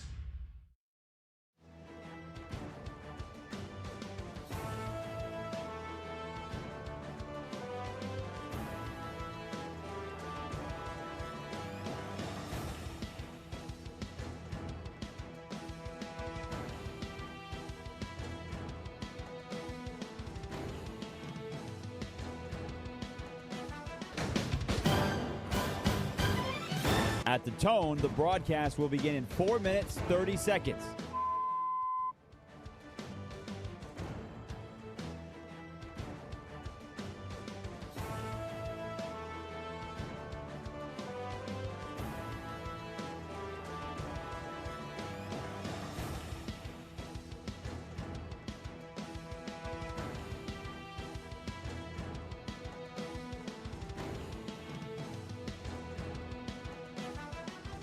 At the tone, the broadcast will begin in 4 minutes.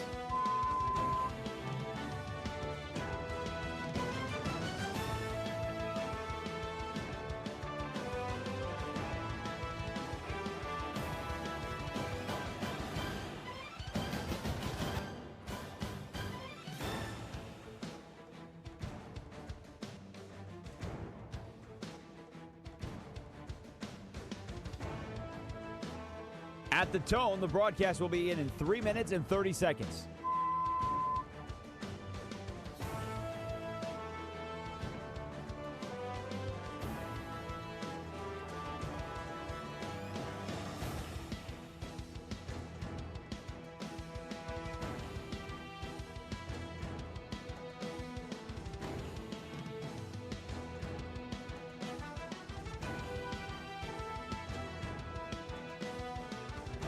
At the tone, the broadcast will begin in 3 minutes.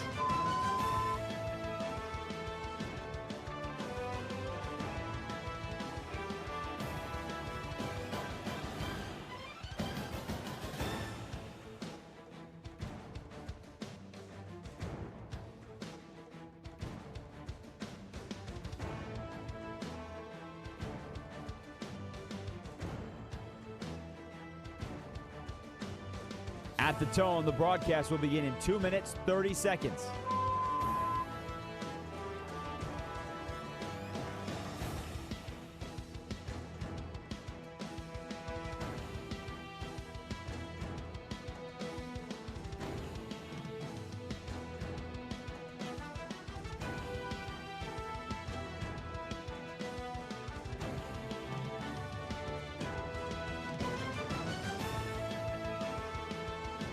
At the tone, the broadcast will begin in 2 minutes.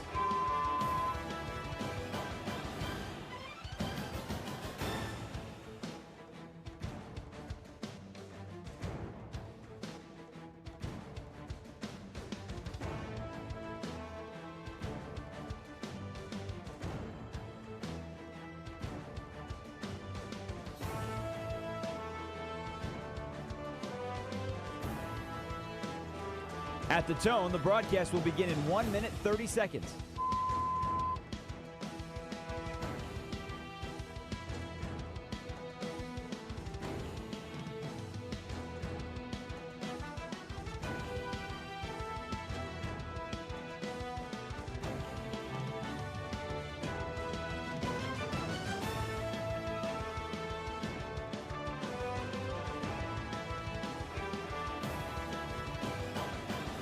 At the tone, the broadcast will begin in 1 minute.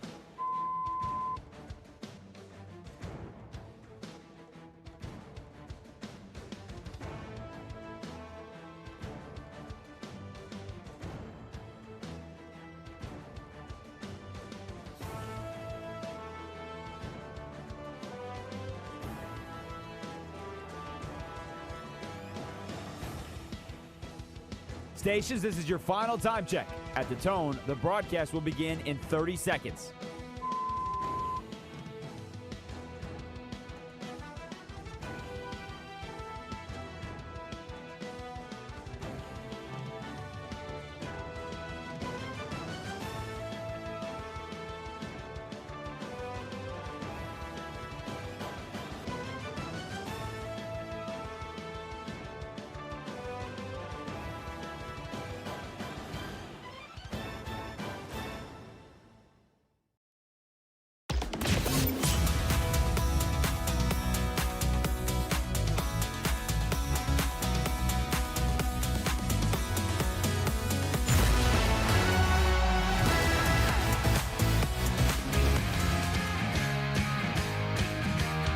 This is Westwood One Sports Night.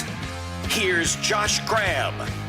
so much going on to keep you abreast of.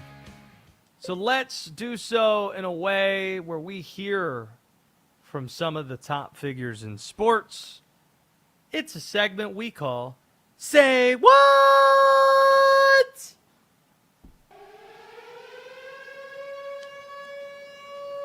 They are who we thought they were. We in here. The biggest names in sports step up to the mic.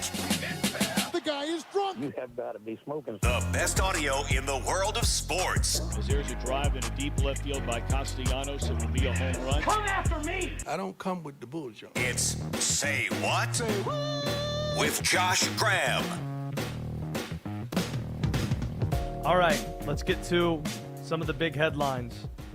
Starting with the whereabouts of LeBron James. The latest in terms of LeBron's frontrunners from Shams Charania of ESPN.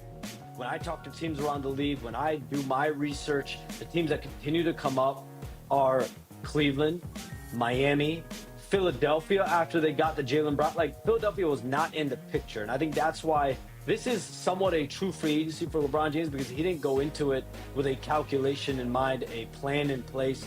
I look at it when I talk to teams now as kind of a hierarchy of Cleveland, Miami, Philadelphia, and then I think there's some teams on the periphery. How stunned would you be, Denton Day, if LeBron at this point chose a Western Conference team? Floored. Absolutely shebanged. I'm with you. Steph Curry doesn't seem to feel that way, though. Steph was asked about the possibility of LeBron and Steph pairing up, and in a way, Steph made a public pitch to LeBron. I have a percentage. It's kind of up to him. I feel like any place he called and said I want to play there, you move mountains to make it happen. And I know we're in that boat as well. So the pitch is, you want to play good basketball, be around people that know how to play the game. Hopefully, raise our floor on our competitiveness this year. There's good golf in the bay. But we're an organization that's been there. He knows that, and that's really self-explanatory. It's just a matter of where he sees himself fitting. And at the end of the day, that's up to him. The golf stuff's weird, isn't it? LeBron, we get it. He likes to golf. But do you find it strange how seriously people are taking the golf piece as being like part of LeBron's basketball decision? No, not really. I think it's more tongue-in-cheek, but off days you want to play golf. I don't think it's Adam Schefter just said publicly he thinks it's Miami. He's hearing it's Miami and that the golf stuff is real. I mean, these dudes love golf. Like the golf craze in the NBA is a real thing. Steph, JR went and played golf, went back to college to play golf. Like, the golf craze is as real as the wine craze in the NBA. I ran into J.R. Smith in Greensboro a couple of times at NCA&T. Went to be a golfer there. So, yeah, buy that. But that being a deciding factor is a little bit perplexing. All these cities, states that you're talking about, they have golf courses nearby that you can play and be perfectly happy, being perfectly content. Otherwise, LeBron should just join the Charlotte Hornets because they have Pinehurst and they have all these other world-class courses right there. Kiowa Islands right there. Gosh, what's the name of the course that the PGA was at last year in Charlotte? Wells Fargo Championships played there every year. Quail Hollow.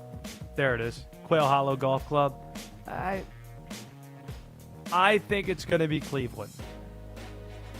What do you think? My expectation is Philadelphia. Expectation? Go win a championship. Like, what are you waiting for? You want to go home? You already won at home. Who wants to go? You're a billionaire. Who wants to go live in Cleveland, Ohio when you're a billionaire? Go win a championship and then ride off into the sunset. Fascinating.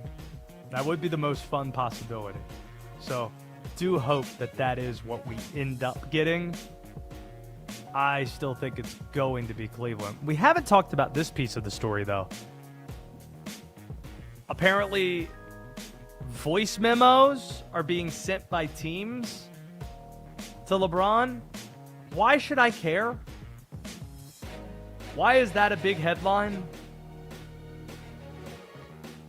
Voice memos? It's very millennial. Yeah. Wouldn't you, if you thought you had a real chance of recruiting somebody, wouldn't you at least want them on Zoom? Have you ever listened to a live voice memo? No. When's the last time you sent someone a voice memo? Very frequently. Do you do the thing? Everybody has that friend that sends you the voice recording, which is awful via text because then it just deletes. So you better catch it the first time. Let's hope teams aren't taking that approach. No, that is a voice memo. Well, I thought like there's the app, like the voice memo app that you can record. You send it via text. text. You can keep them. You know that. You can keep a voice memo. It doesn't just automatically delete. You can keep it. Do you have to do it like in real time in order to keep it, or else it's gone? Or is there a way that you listen to it the full way once, and then it gives you a little pop-up. Hey, do you want to keep this? And you have 2 minutes to decide whether you want to keep that voice memo. So if you need to go back and listen to it again, you keep it, and you go back and listen to it. You then transcribe it, have the phone do it for you, not sit there do it by hand. I'm putting you on game. Interesting. Right. Thank you. Appreciate that. Going to your backyard in Washington, D.C. I was stunned that this news hadn't already happened, but John Riggins is going to have his number 44 officially retired by Washington against the LA Rams this coming season. Here was part of the announcement video featuring John Riggins, the Diesel, that was on Washington's social media.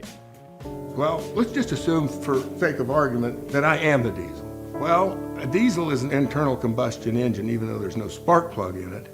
It still relies on fuel. But with the fuel, once it gets injected into the cylinder and the compression starts, that it needs one more thing, and that's oxygen.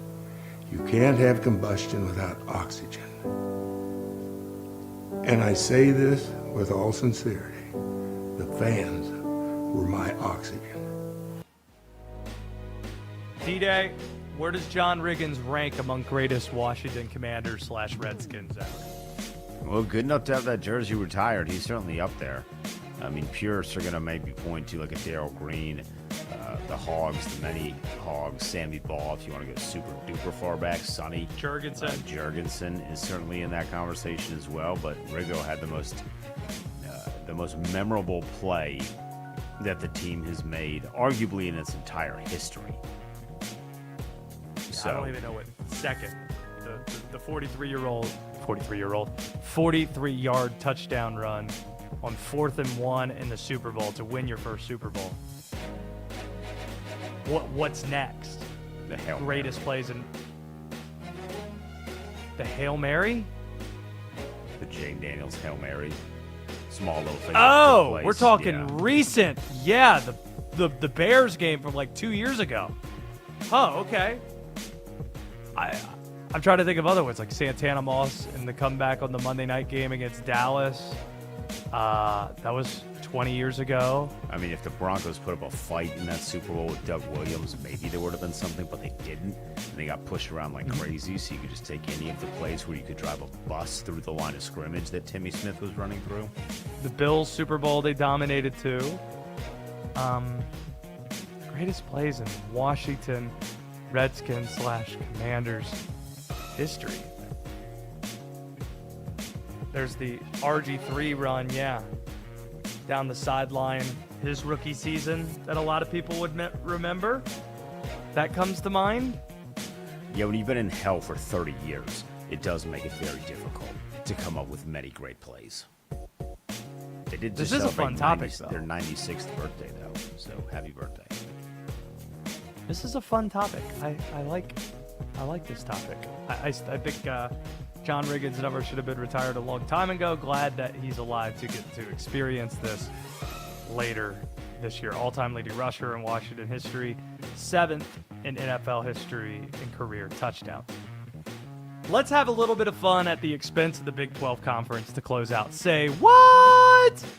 Brett Yormark said a bunch of embarrassing stuff, proving why the Big 12 is a conference we shouldn't be taking seriously. Certainly not a power conference in football, given that the last time one of their current members won a national title was 1990 in Colorado, and they have one CFP win in their history. But the Brendan Sorsby situation happened. It's the most newsworthy thing that happened in college football this offseason. So naturally, when talking season begins and the Big 12 kicks things off, Brett Yormark, the commissioner, was going to have an answer ready to go that was perfect to put a bow on that topic. Wrong. Here was the Big 12 commissioner. Let me start off by saying I appreciate the question. I appreciate other questions that are probably going to come forth today. Today is not the time to address that issue. Today is about celebrating the upcoming football season and celebrating our 16 schools. But I appreciate the question, so thank you. I appreciate it. It's so cringeworthy. Would you have respected it more, D-Day, if channeling Will Ferrell playing George Bush in a debate, SNL 25 years ago, if Brett Yormark just responded, pass? No. It would have been funnier. It would have been funnier. But I would prefer him to answer the question like an adult. Well, obviously, I'm saying if these are our two options, like, you might as well have just said pass versus I appreciate the question so much twice. I'm starting to think he didn't appreciate that question now that I think about it. Was that more embarrassing, the Texas Tech deal, than partnering with Monster Energy drinks for your jersey logo or your jersey sponsorship for Big 12 schools, football, men's basketball, women's basketball, on-court, on-field sponsorships as well, and each school in the conference is only getting roughly around $1 million cut in this marketing deal. Brett Yormark, he was pumped to talk about Monster Energy drink. Monster Energy represents drive, edge, ambition, qualities that mirror our student athletes and the Big 12 Conference. Our multi-year partnership is a first of its kind, built on the right brand and cultural alignment. Monster Energy is the #1 energy drink domestically and will take this conference to places it has not been before. It's just amazing. D-Day, because when we all think of Monster Energy drink, we think of the drive and edge and ambition that comes with Monster Energy. And we think about Big 12 Conference having brand and cultural alignment. It's what we think of.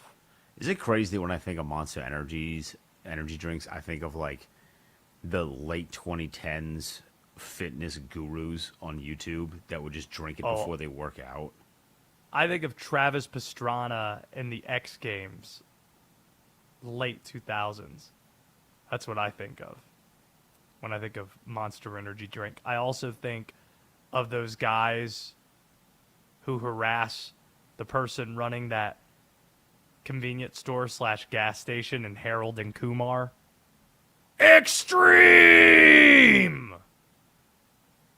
That's also what I think of. Do you think we're going to upset Drake Toll with our thoughts on the Big 12 Conference not actually being a power conference? I mean, you've already done that.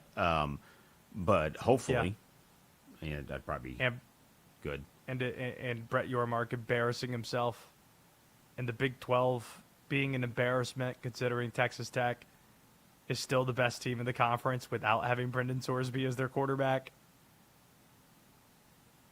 I like their backup. I like their backup beforehand too. Will Hammond. I'm a Will Hammond guy. I got to be honest. Brendan Sorsby was not worth that $5 million. Denton Day, everybody. Producer of this program, Will Hammond guy. There you go. Because we saw Will Hammond play a lot of last season when Morton was hurt, right?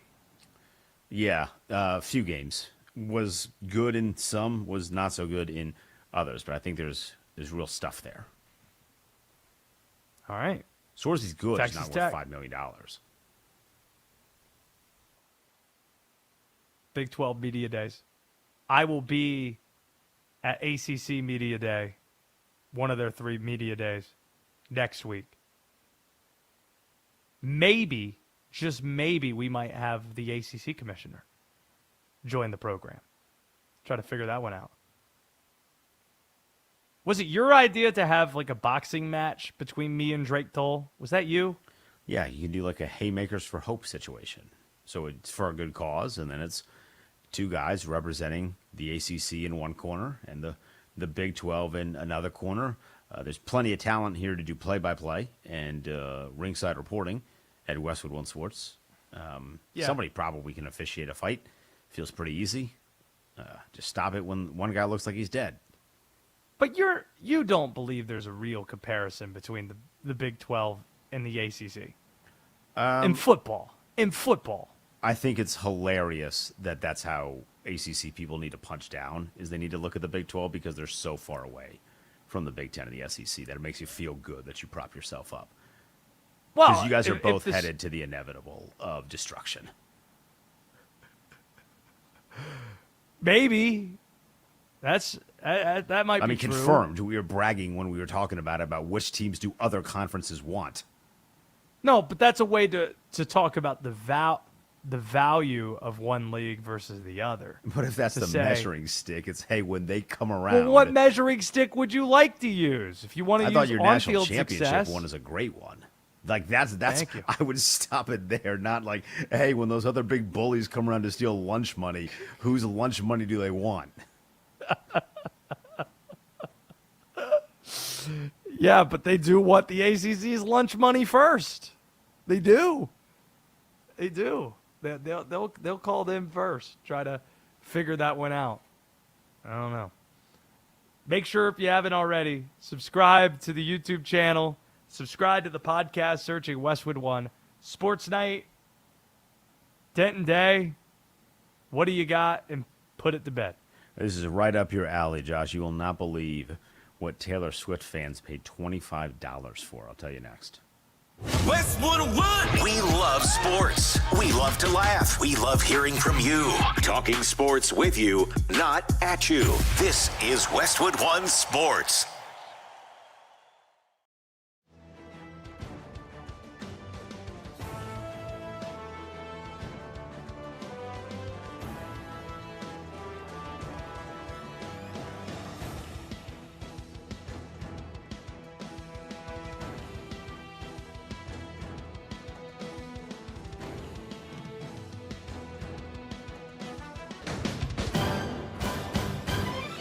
At the tone, the broadcast will begin in 4 minutes, 30 seconds.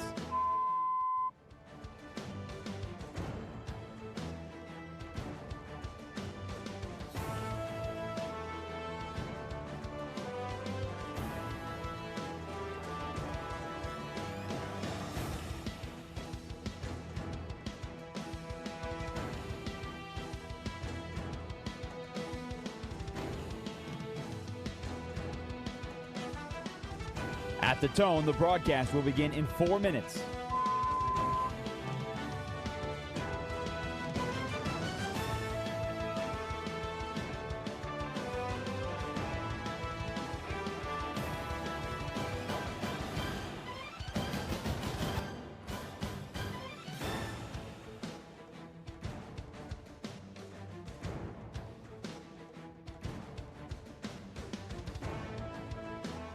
At At the tone, the broadcast will be in 3 minutes and 30 seconds.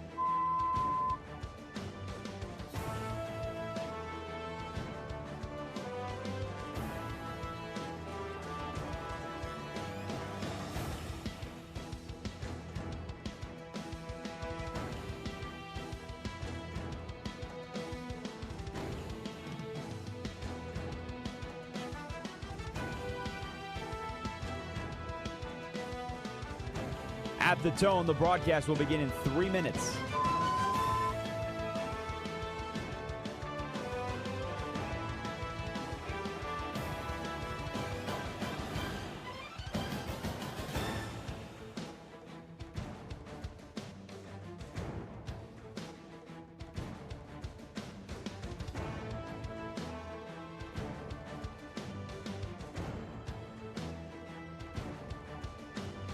At the tone, the broadcast will begin in 2 minutes, 30 seconds.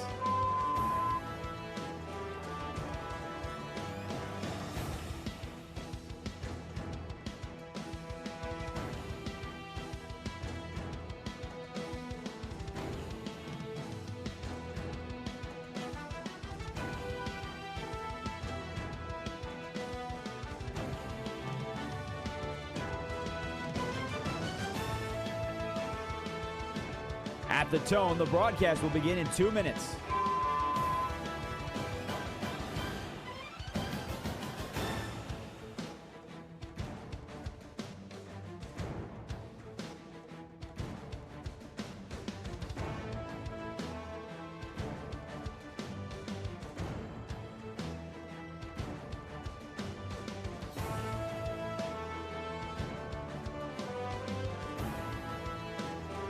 At the tone, the broadcast will begin in 1 minute, 30 seconds.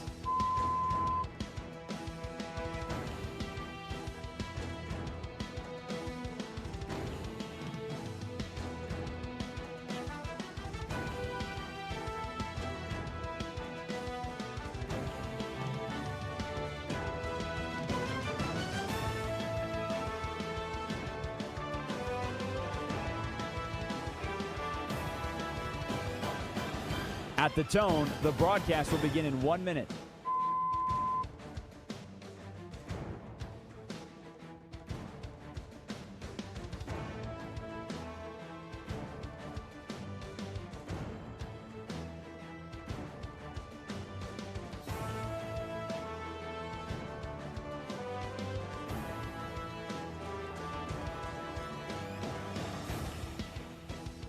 Stations, this is your final time check. At the tone, the broadcast will begin in 30 seconds.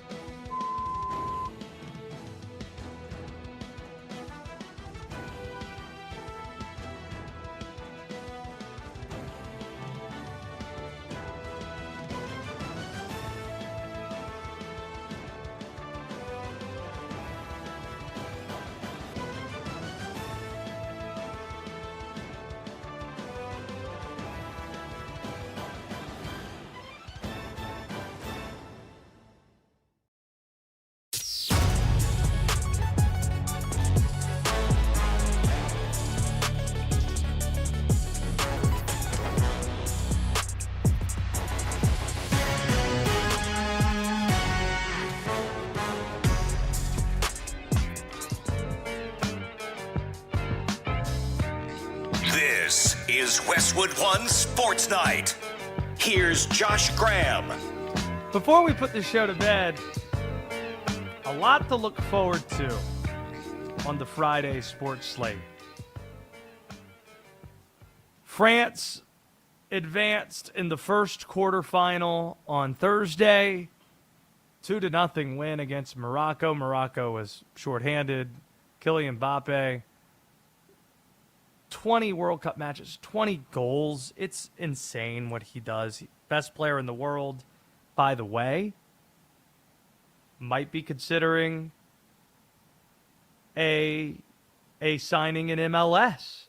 Been some rumors that he could join Lionel Messi at Inter Miami, which could be a lot of fun. Spain on Friday faces Belgium. Spain a heavy favorite in that. That's the only World Cup match that we have on Friday. We got JP Dellacamera, the longtime Fox soccer commentator, joining us on a Friday night, Westwood One Sports Night. We'll also be talking about NBA Summer League. Caleb Wilson, the number 4 pick for North Carolina, facing the number 3 pick, Duke Blue Devil. For the Memphis Grizzlies, Cam Boozer.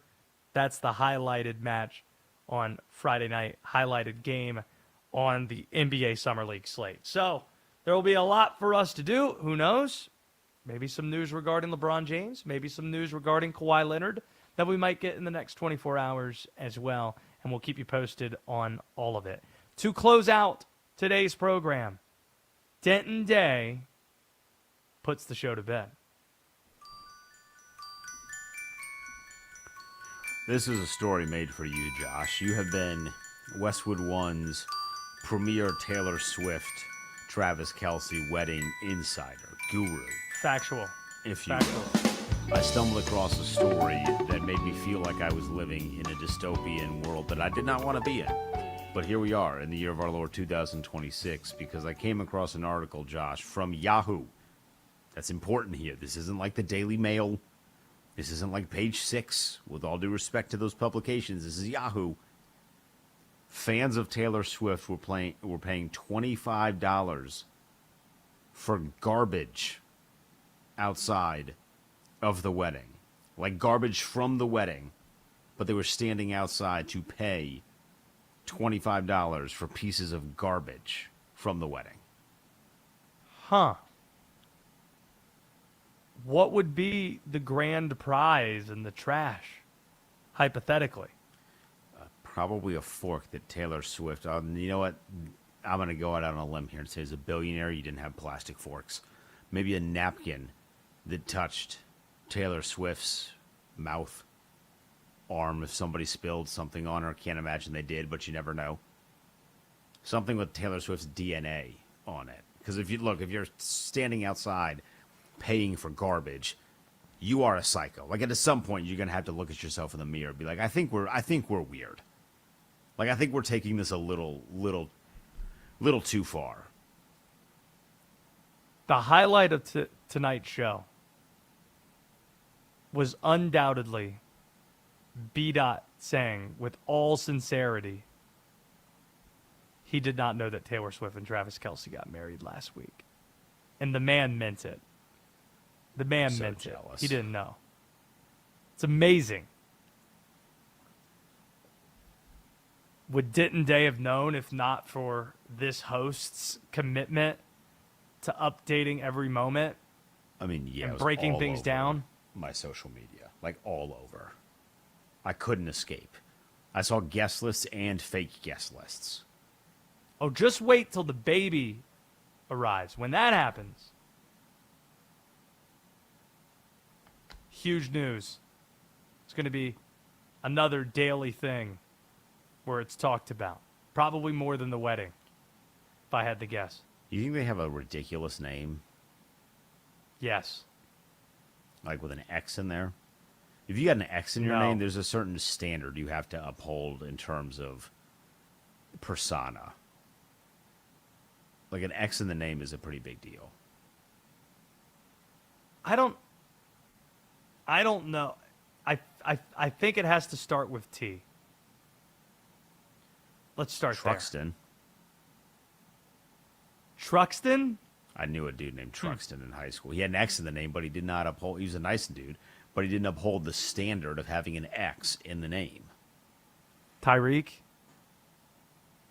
I think they might pass on that one. Just throwing some things out there. It has to Seeing be what like, sticks. have you seen the memes of how in today's generation, there's a bunch of like very odd white names where it's like a generation of people that are just picking the most odd names to name their children? Lynx. Like, who's naming a kid Lynx? There are some very caucastic names that we're not using anymore. Like, we're not making any more riches. We're not making any more Frank. Yeah. Franks. We're not making Franks. We don't have any more Franks. We cook Franks, but we don't make Franks anymore. Apparently, on Westwood One Sports Night, we cook Franks in more than one way. On the grill, and if you're a loser named Frank and you're under 30, I don't think that exists.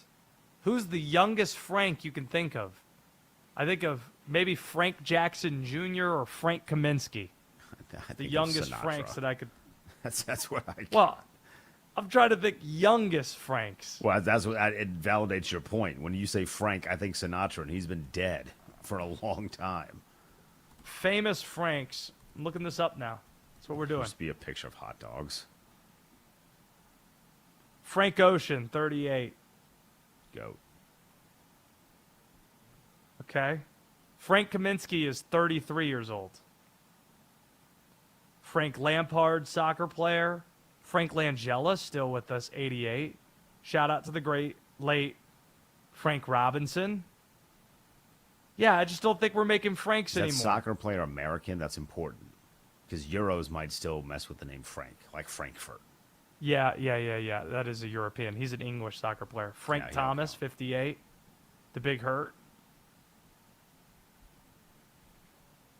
Apologies if you're named Frank. Shout out to you, though. Drake Toll. We'll have to see if the Big 12 ACC boxing match ends up happening. From Denton Day and Oliver Popular, my name's Josh Graham. Drake Toll on the way. This is Westwood One Sports Night. This is Westwood One Sports.